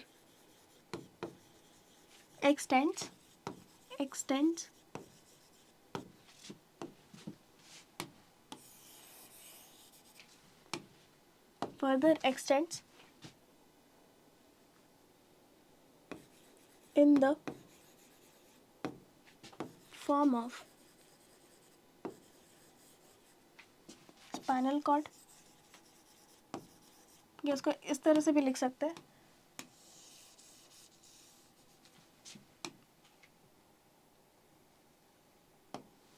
extends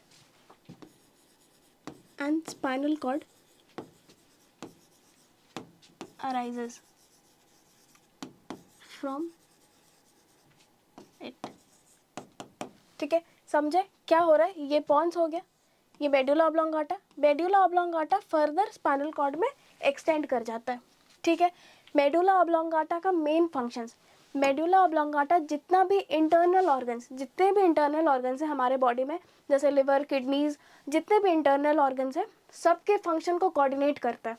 क्या क्या करता है, जितना भी रेस्पिरेशन प्रोसेसेस है, ब्रीदिंग रिलेटेड, सांस ले रहे हैं निकाल रहे हैं, ये सारा प्रोसेसेस मेड्यूला ऑब्लोंगाटा कोऑर्डिनेट या कंट्रोल करता है।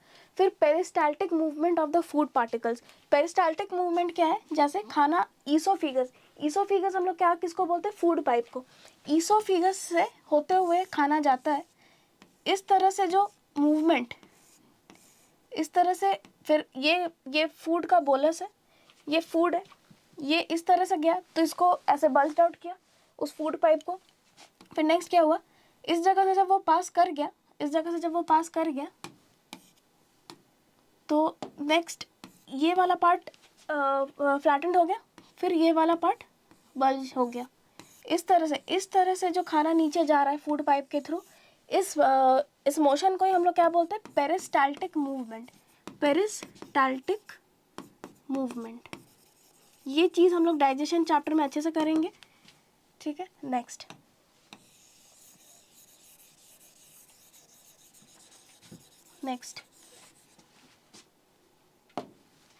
तो जितने भी इंटरनल ऑर्गन्स के फंक्शंस को कंट्रोल या कोऑर्डिनेट करता है, peristaltic movement of the food particles, खाना कैसे फूड पाइप से अंदर जाएगा। नेक्स्ट ब्रीदिंग प्रोसेसेस, कैसे सांस ले कैसे निकाले, इनहेलेशन एक्सेलेशन, ठीक है। Next respiration processes, next heart beat, फिर जितना भी blood pressure control and coordination, heart कैसे बीट करेगा, कैसे हम लोग रेस्पायर करेंगे, कैसे ब्लड प्रेशर मेंटेन रहेगा, सब चीज़ कंट्रोल होता है मेडुला ऑब्लोंगाटा से। सब चीज़ क्या कंट्रोल होता है, मेडुला ऑब्लोंगाटा से। तो उसका फंक्शंस हम लोग लिख सकते हैं इस तरह से, functions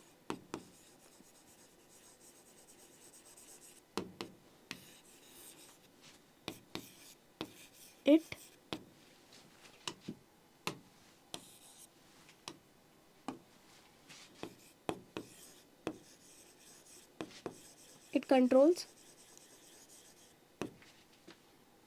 the activities of the internal organs। जितने भी इंटरनल ऑर्गन्स है उसके एक्टिविटीज़ को, internal organs like breathing,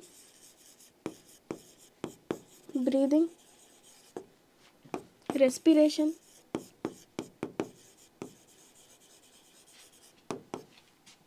heartbeat,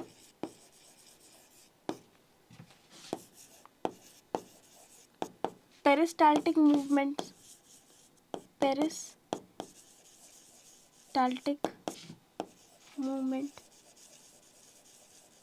of the food particles,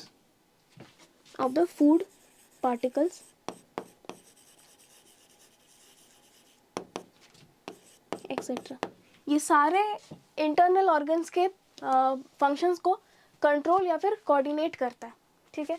तो सबसे पहले क्या हो गया, पॉन्स के जस्ट नीचे मेडुला ऑब्लोंगाटा प्लेस्ड है, ये just base of the skull पे है, ठीक है, मतलब स्कल के जस्ट नीचे है। नेक्स्ट शेप क्या है, ट्रायंगुलर इन शेप होता है, इस तरह से इसका शेप होता है, इस तरह से इसका शेप होता है, देखो इस तरह से, इस तरह से ये, ठीक है। Next medulla oblongata further extends and spinal cord continues from at that point, ठीक है। क्या होता है कि मेडुला ऑब्लोंगाटा जहाँ से ख़त्म होता है वहाँ से ही स्पाइनल कॉर्ड का ओरिजिनेशन स्टार्ट हो जाता है। नेक्स्ट फंक्शंस, क्या फंक्शन इसका है, ये सारे इंटरनल ऑर्गन्स के फंक्शंस या फिर प्रोसेसेस को कंट्रोल या फिर कोऑर्डिनेट करता है। नेक्स्ट ये एक रिवीजन है, revision of the human brain. सबसे पहले हम लोग क्या पढ़े थे, ये लार्ज पोर्शन, ये जो लार्ज पोर्शन है इसको हम लोग क्या कह रहे थे, इसको हम लोग कह रहे थे सेरिब्रम, ठीक है। इसके जस्ट नीचे ये जो पार्ट है, ये पार्ट हो गया हाइपोथैलेमस,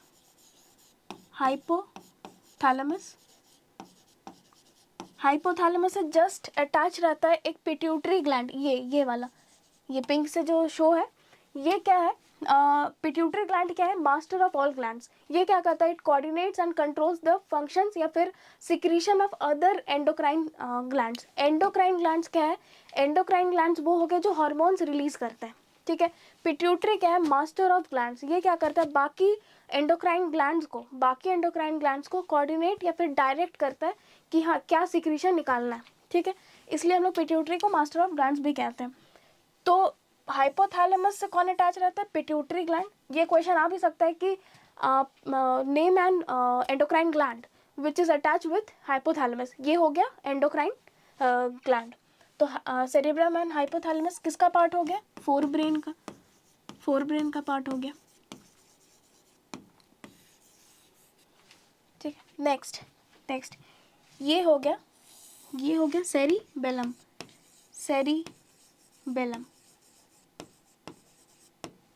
सेरिबेलम को हम लोग क्या बोलते थे, लिटिल ब्रेन भी बोलते थे। नेक्स्ट ये जो पार्ट है, ये वाला जो पार्ट है, इसको हम लोग बोल रहे हैं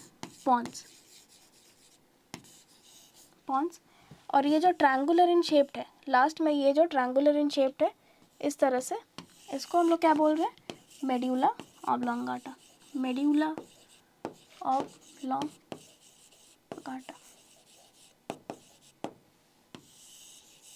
ठीक है। ये तीनों किसके अंडर आ रहे हैं, हिंड ब्रेन के अंडर।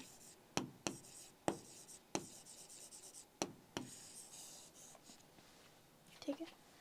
नेक्स्ट देखेंगे हम लोग स्पाइनल कॉर्ड क्या है, एक long tubular like neural tissue है या नर्वस टिश्यू है ये, एक लंबा सा long tubular like nervous tissue है ये क्या करता है, ब्रेन को लोअर बैक रीजन या फिर lower region of the body से कनेक्ट करता है।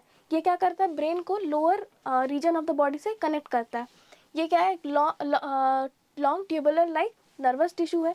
ये क्या करता है, ब्रेन को बाकी के बॉडी के रीजन से कनेक्ट करता है। ये क्या करता है, सारे इम्पल्सेस को ब्रेन से लेके बाकी रीजन तक कन्वे करता है या फिर ट्रांसमिट करता है।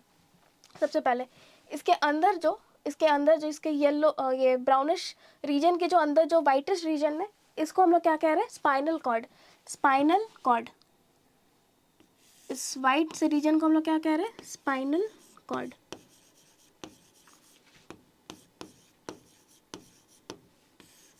जैसे कि हम लोग ने पढ़ा है, स्पाइनल कॉर्ड किस चीज़ से प्रोटेक्टेड है या इन्वेलप्ड है, वर्टिब्रल कॉलम से।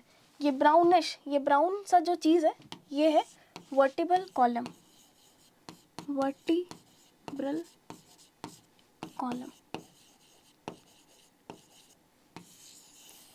ये वर्टिब्रल कॉलम इनफैक्ट छोटे छोटे वर्टिब्रे से बनते हैं। जैसे ये वर्टिब्रल कॉलम इस तरह से छोटे छोटे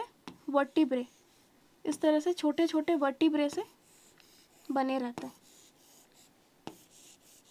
इस तरह से देखो, ये एक वर्टिब्रे है, ये दूसरा वर्टिब्रे, इस तरह से, ठीक है। ये क्या करता है, ये छोटे छोटे वर्टिब्रे कॉलम में लगे रहते हैं, इसलिए इसको कहते हैं हम लोग वर्टिब्रल कॉलम। ठीक है। ये वर्टिब्रल कॉलम का एक यूनिट है, इसे हम लोग क्या कहते हैं, वर्टिब्रे।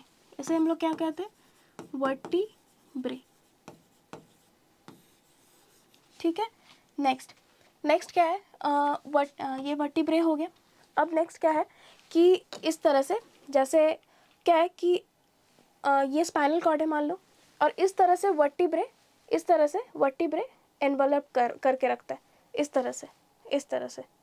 ठीक है। एक वर्टिब्रे इस तरह से लगे रहते हैं, इस तरह से, और ये कॉलम बना लेता है।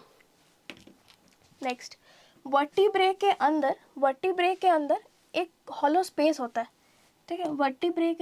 वर्टिब्रल कॉलम के अंदर एक हॉलो स्पेस होता है, इस तरह से एक हॉलो स्पेस होता है। ये हॉलो स्पेस क्या करता है, एक पाथवे या फिर पैसेज प्रोवाइड करता है स्पाइनल कॉर्ड को ऊपर से नीचे रन करने के लिए। ठीक है। ये क्या करता है, एक पाथवे या फिर पैसेज प्रोवाइड करता है स्पाइनल कॉर्ड को ऊपर से नीचे रन करने के लिए। ये हॉलो स्पेस है, इस हॉलो स्पेस से होते हुए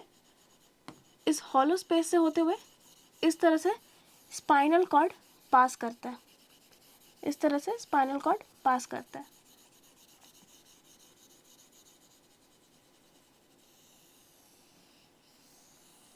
ठीक है। तो इस हॉलो स्पेस को हम लोग क्या बोलेंगे, इस हॉलो स्पेस को हम लोग क्या बोलते हैं, hollow space of the vertebral column, इस हॉलो स्पेस को हम लोग क्या बोलते हैं, न्यूरल कनाल, न्यूरल कनाल, कनाल लाइक या फिर एक हॉलो स्पेस है, इसलिए हम लोग इसको न्यूरल कनाल कहते हैं। न्यूरल कनाल हो गया, न्यूरल कनाल से क्या पास होता है, ये स्पाइनल कॉर्ड पास होता है। न्यूरल कनाल से क्या पास होता है, spinal cord.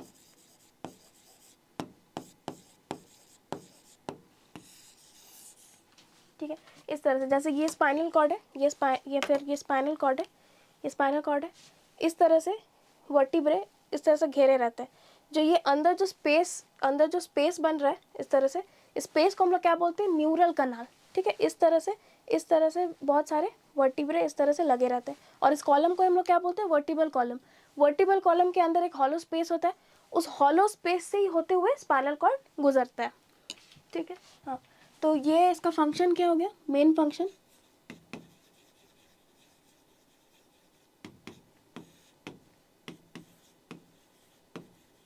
transmits impulses from the brain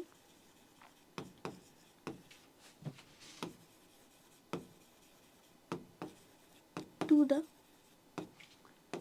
lower region of the body.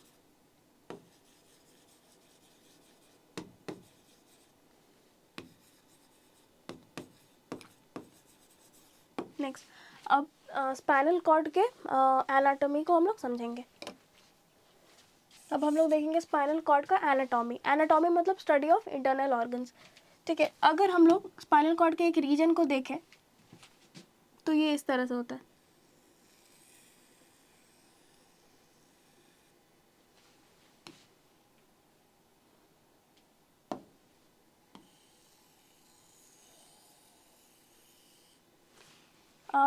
हम लोग ने देखा था कि ब्रेन का जो टिश्यू है वो कॉर्टेक्स और मेडुला में डिवाइडेड है।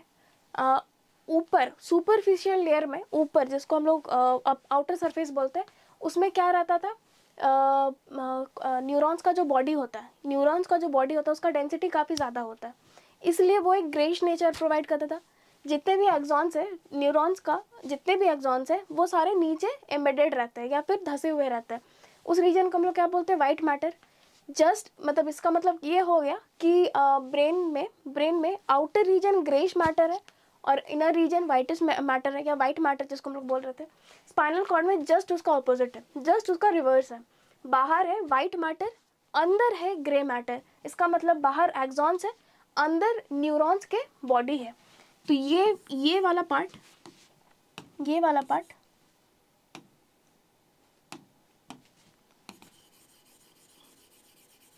ये वाला पार्ट हो गया वाइट मैटर,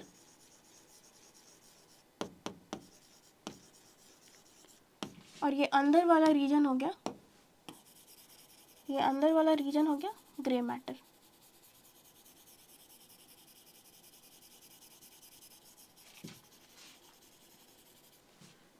इसको हम लोग क्या बोलेंगे, ग्रे मैटर।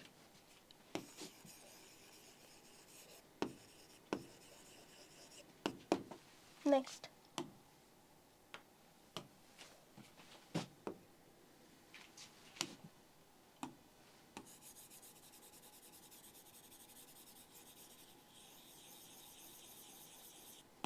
स्पाइनल कॉर्ड के बीच में, स्पाइनल कॉर्ड के बीच में एक छोटा सा इस तरह से कनाल होता है। ठीक है, इस कनाल को हम लोग क्या बोलते हैं, सेंट्रल कनाल। इसको हम लोग क्या बोलते हैं, सेंट्रल कनाल। सेंट्रल कनाल में क्या होता है, सेरिब्रोस्पाइनल फ्लूइड फिल्ड रहता है। जैसे कि हम लोग ने पढ़ा था कि सेरिब्रोस्पाइनल फ्लूइड क्या करता है, शॉक को एब्जॉर्ब करता है, किसी भी मैकेनिकल इंजरी से ब्रेन या फिर स्पाइनल कॉर्ड को बचाता है, कुशन लाइक सरफेस प्रोवाइड करता है। तो इसके अंदर क्या होगा, इसके अंदर सेरिब्रोस्पाइनल फ्लूइड भरा हुआ है। Cerebrospinal fluid filled with cerebrospinal fluid। ठीक है, तो लेट्स रिवाइज। सबसे पहले ब्रेन का आउटर सरफेस ग्रे मैटर होता है, अंदर का सरफेस वाइट मैटर होता है। जस्ट उसका रिवर्स स्पाइनल कॉर्ड में बाहर के सरफेस को हम लोग वाइट मैटर बोलते हैं, अंदर के सरफेस को हम लोग ग्रे मैटर बोलते हैं। स्पाइनल कॉर्ड के बीच में एक छोटा सा कनाल होता है बीच में, इसको हम लोग क्या बोलते हैं, सेंट्रल कनाल बोलते हैं। और इसके अंदर क्या भरा रहता है, सेरिब्रोस्पाइनल फ्लूइड, जो शॉक एब्जॉर्ब करने में मदद करता है। न्यूरल कनाल और सेंट्रल कनाल में डिफ्रेंशिएशन अच्छे से याद रखना है, डिफरेंस उसका याद रखना है, बिकॉज ये काफ़ी कंफ्यूजिंग करता है। क्या होता है कि स्पाइनल कॉर्ड का जो बीच में, स्पाइनल कॉर्ड के बीच के गैप को हम लोग क्या बोलते हैं, central canal, but vertebral column के बीच से जो हॉलो स्पेस जाता है उसको हम लोग बोलते हैं न्यूरल कनाल। ठीक है, अब स्पाइनल कॉर्ड और क्या क्या फंक्शंस प्रोवाइड करेगा, जितने भी रिफ्लेक्स एक्शंस होते हैं, रिफ्लेक्स एक्शंस किसको हम लोग बोलते हैं, जो within the seconds takes place, मतलब actions which takes place within seconds और लेस दैन सेकेंड्स। ठीक है, जो फट्स है या फिर सडनली कोई चीज़ हो जाता है उसको हम लोग रिफ्लेक्स एक्शन बोलते हैं। ब्रेन उतना एक्टिव पोजिशन पे नहीं रहता है, इसलिए क्या है कि स्पाइनल कॉर्ड जितना भी रिफ्लेक्स मोशन होता है या जितने भी रिफ्लेक्स एक्शन होते हैं उसको टेकअप करता है और इम्पल्सेस कैरी ऑन करता है या फिर रिस्पॉन्सेज प्रोवाइड करता है। ठीक है, जितने भी रिफ्लेक्स एक्शन है किससे कंट्रोल रहता है, स्पाइनल कॉर्ड से। तो दूसरा हम लोग क्या है कि reflex action is controlled by the spinal cord. Next, जितने भी इम्पल्सेस है या जितने भी रिफ्लेक्सेस है बिलो द नेक रीजन से, जितने भी नीचे के इम्पल्सेस या फिर जितना भी रिफ्लेक्स है कौन कंट्रोल करेगा, स्पाइनल कॉर्ड। इट कंट्रोल्स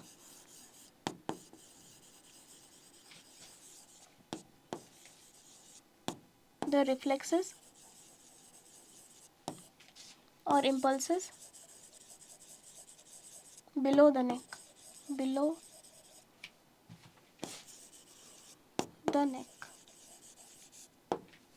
ठीक है, अगर आपको कोई भी डाउट होता है तो आप कमेंट सेक्शन में हमें टेक्स्ट कर सकते हैं। सबसे पहले लेट्स रिवाइज। सबसे पहले सेरिब्रोस्पाइनल फ्लूइड किस कनाल में होता है, सेंट्रल कनाल में। न्यूरल कनाल किसका होता है, वर्टिबल कॉलम के अंदर के स्पेस को हम लोग न्यूरल कनाल बोलते हैं, जिससे स्पाइनल कॉर्ड पास होता है। ये स्पाइनल कॉर्ड का एक एनाटॉमी या फिर डाइसेक्शन है। स्पाइनल कॉर्ड इस तरह से रहते हैं, बाहर सुपरफिशियल लेयर को हम लोग क्या बोलते हैं, वाइट मैटर, अंदर के रीजन को हम लोग क्या बोलते हैं, ग्रे मैटर। वाइट मैटर और ग्रे मैटर के बीच में एक छोटा सा कनाल होता है, इसको हम लोग सेंट्रल कनाल बोलते हैं। इसके अंदर क्या भरा हुआ है, सेरिब्रोस्पाइनल फ्लूइड। ठीक है, अब नेक्स्ट हम लोग देखेंगे पेरिफेरल नर्वस सिस्टम। पेरिफेरल हम लोग किसको बोलते हैं, साइड वाइज रीजन को हम लोग पेरिफेरल बोलते हैं। ठीक है, जैसे सेंट्रल क्या हो गया, सेंटर हमारा ये स्कल से लेके वर्टिबल कॉलम तक ये सेंटर हो गया, सेंटर ऑफ द बॉडी हो गया। पेरिफेरल या फिर साइड वाइज रीजन हम लोग किसको बोलते हैं, लिम्स, जैसे हमारे हाथ और पैर side wise region of the body हो गए। ठीक है, पेरिफेरल नर्वस सिस्टम दो रीजन में डिवाइडेड है, जैसे कि पहले स्लाइड में बताया था, वो सोमैटिक रीजन और ऑटोनॉमिक रीजन में डिवाइडेड है। सोमैटिक रीजन क्या करता है, जितना भी इम्पल्सेस है वो सारे स्केलेटल मसल्स तक रिले करता है या फिर ट्रांसमिट करता है। जितने भी स्केलेटल मसल या फिर वॉलेंटरी मसल्स हैं, वॉलेंटरी मसल्स मतलब जिस चीज़ को हम लोग वॉलेंटियर कर सकते हैं या फिर कंट्रोल कर सकते हैं। जैसे कि अभी मैं अपना हाथ उठाना चाहूँ इस तरह से, तो ये मेरे कंट्रोल में है, ये किसी भी तरह का बट मेरे ईसोफिगस से या फिर फूड पाइप से अगर खाना नीचे जाना चाहता है, अगर मैं गले पे आके उसको रोकना चाहूँ तो वो मैं नहीं कर सकती, क्योंकि वो है एक इनवॉलेंट्री एक्शन। ठीक है, तो सोमैटिक नर्वस सिस्टम क्या करता है, जितने भी वॉलेंट्री मसल्स या फिर स्केलेटल मसल्स है उस तक इम्पल्सेस ट्रांसमिट करता है।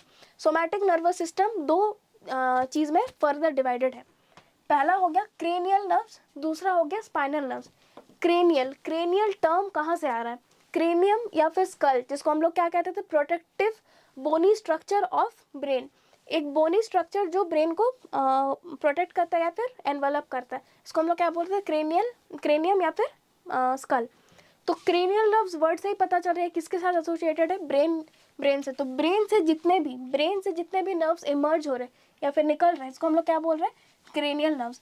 ठीक है, नेक्स्ट हो गया स्पाइनल नर्व्स। स्पाइनल टर्म से ही पता चल रहा है कि स्पाइनल कॉर्ड से एसोसिएटेड है।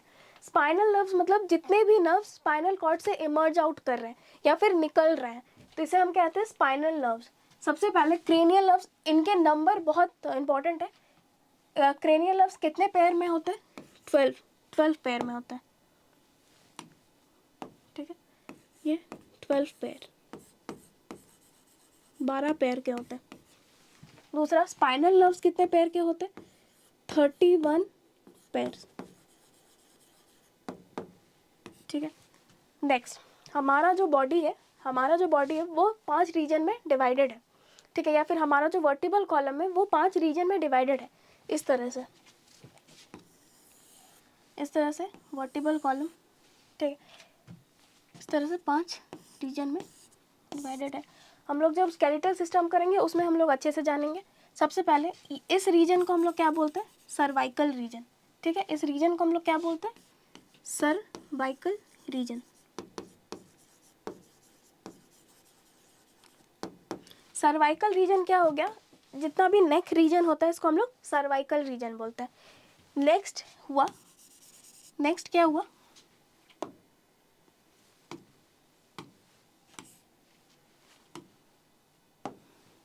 नेक्स्ट ये है थोरैसिक रीजन।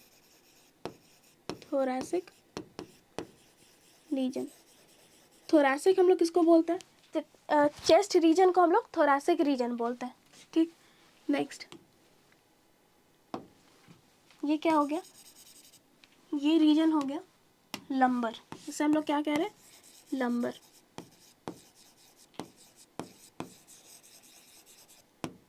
लंबर रीजन क्या हो गया? थोरैसिक से लेके लोअर एब्डोमेन के रीजन को हम लोग लंबर रीजन बोलते हैं। लास्ट 2 रीजन, ये हो गया सैक्रम या फिर सैक्रल रीजन। सैक्रल रीजन हो गया लोअर एब्डोमेन या फिर हिप रीजन को हम लोग सैक्रम बोलते हैं। उसके जस्ट नीचे कॉकिक या फिर पहले के टाइम पे ह्यूमंस या फिर एप्स में टेल या फिर टेल पाए जाते थे। बट अभी क्या हो गया? इवोल्यूशन, जैसे जैसे इवॉल्व होते गए हम लोग, वो टेल वेस्टिजियल होते गया और धीरे धीरे हम लोग से गायब होते गया, ठीक है। तो इस कॉकिक्स क्या है? ये कॉकिक्स है एकदम tip of the hip region, ठीक है। Tip of the hip region को हम लोग कॉकिक्स रीजन बोलते हैं।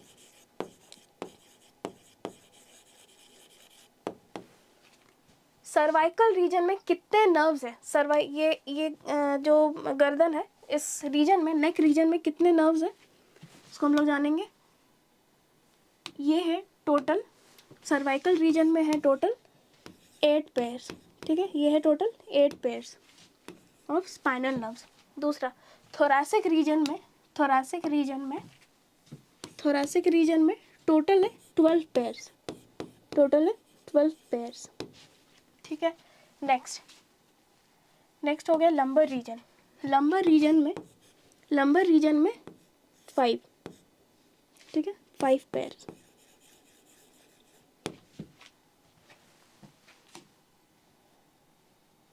नेक्स्ट हो गया सैक्रल रीजन, इसमें भी 5 पेयर्स, ठीक है। लास्ट कॉकिक्स रीजन में सिर्फ 1 pair of spinal nerves he present है। इस सब को जोड़ के हमें 31 पेयर्स इन टोटल मिलता है। तो हो गए स्पाइनल नर्व्स 31 पेयर्स के और क्रेनियल नर्व्स 12 पेयर्स के, ठीक है। लास्ट, ऑटोनॉमिक नर्वस सिस्टम क्या करता है? जितने भी इम्पल्सेस है, इनवॉलेंट्री मसल्स या फिर स्मूथ मसल्स, जो इनवॉलेंट्री मतलब जो हमारे कंट्रोल में नहीं है, जितने भी मसल्स, उन तक इम्पल्सेस ट्रांसमिट करता है या फिर कन्वे करता है, ठीक है। Autonomic nervous system. तो autonomic nervous system further 2 region में डिवाइडेड है। एक हो गया सिंपैथेटिक नर्वस सिस्टम, दूसरा हो गया पैरासिम्पैथेटिक नर्वस। अब इसे अच्छे से समझे, क्या है सिंपैथेटिक नर्वस सिस्टम? क्या हो गया? कभी कभी हम किसी डरावने सिचुएशन या डेंजर सिचुएशन में पड़ जाते हैं, तो जो फियर डेवलप होता है या फिर जो स्ट्रेस डेवलप होता है हमारे अंदर, वो कौन करवाता है? सिंपैथेटिक सिस्टम या फिर सिंपैथेटिक नर्वस सिस्टम वो डेवलप करवाता है।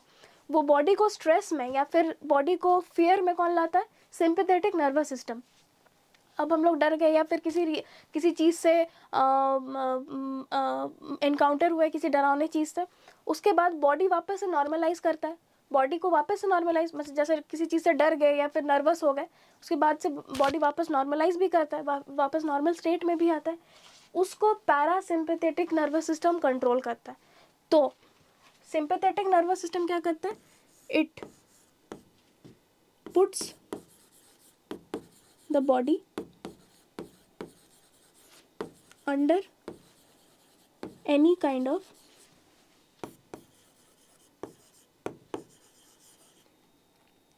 fearful या फिर dangerous situation,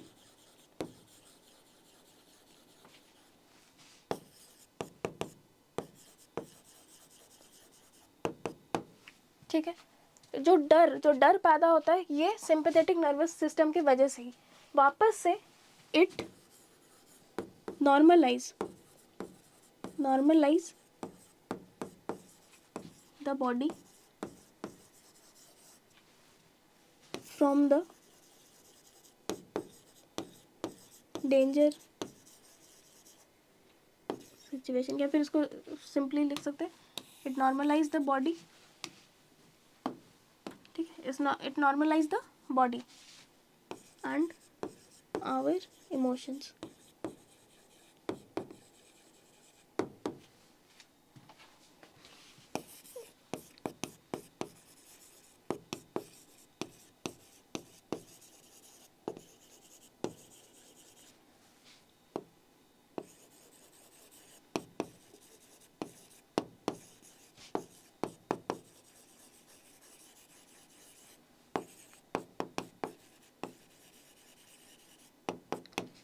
दूसरा, इसके बाद सबसे इम्पॉर्टेंट, ये सारे चीज़ को कंट्रोल कौन करता है, कोऑर्डिनेट कौन करता है, ये हम एंडोक्राइन सिस्टम में अच्छे से पढ़ेंगे, बट उसके पहले एक एड्रीनल ग्लैंड होता है, किडनीज है, ठीक है, किडनीज है। जैसे हम लोग ने पढ़ा अभी, पिट्यूटरी क्या है, एक हार्मोनल ग्लैंड है, एक एंडोक्राइन ग्लैंड है। एंडोक्राइन ग्लैंड किसको हम लोग बोलते हैं? जितने भी हार्मोन रिलीजिंग ग्लैंड्स है उसको हम लोग बोलते हैं एंडोक्राइन ग्लैंड।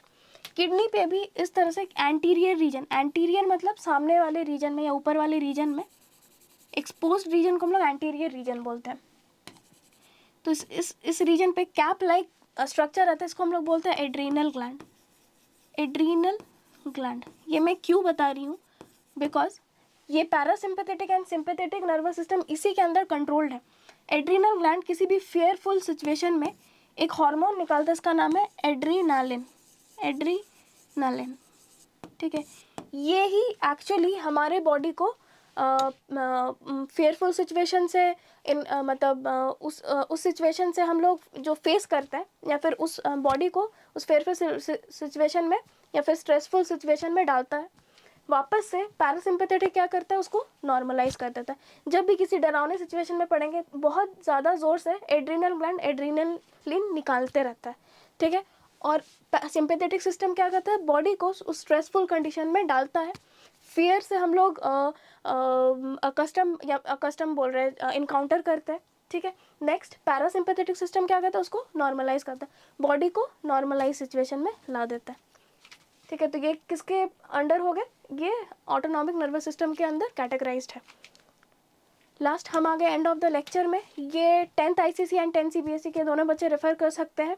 अच्छे से नोट्स बनाइए, अच्छे से पढ़िए, अच्छे से लेक्चर देखिए। अगर आपको कोई डाउट है तो आप कमेंट सेक्शन में टेक्स्ट कर सकते हैं। और अगर आपको ये वीडियो पसंद है तो do like, share and subscribe. Thank you.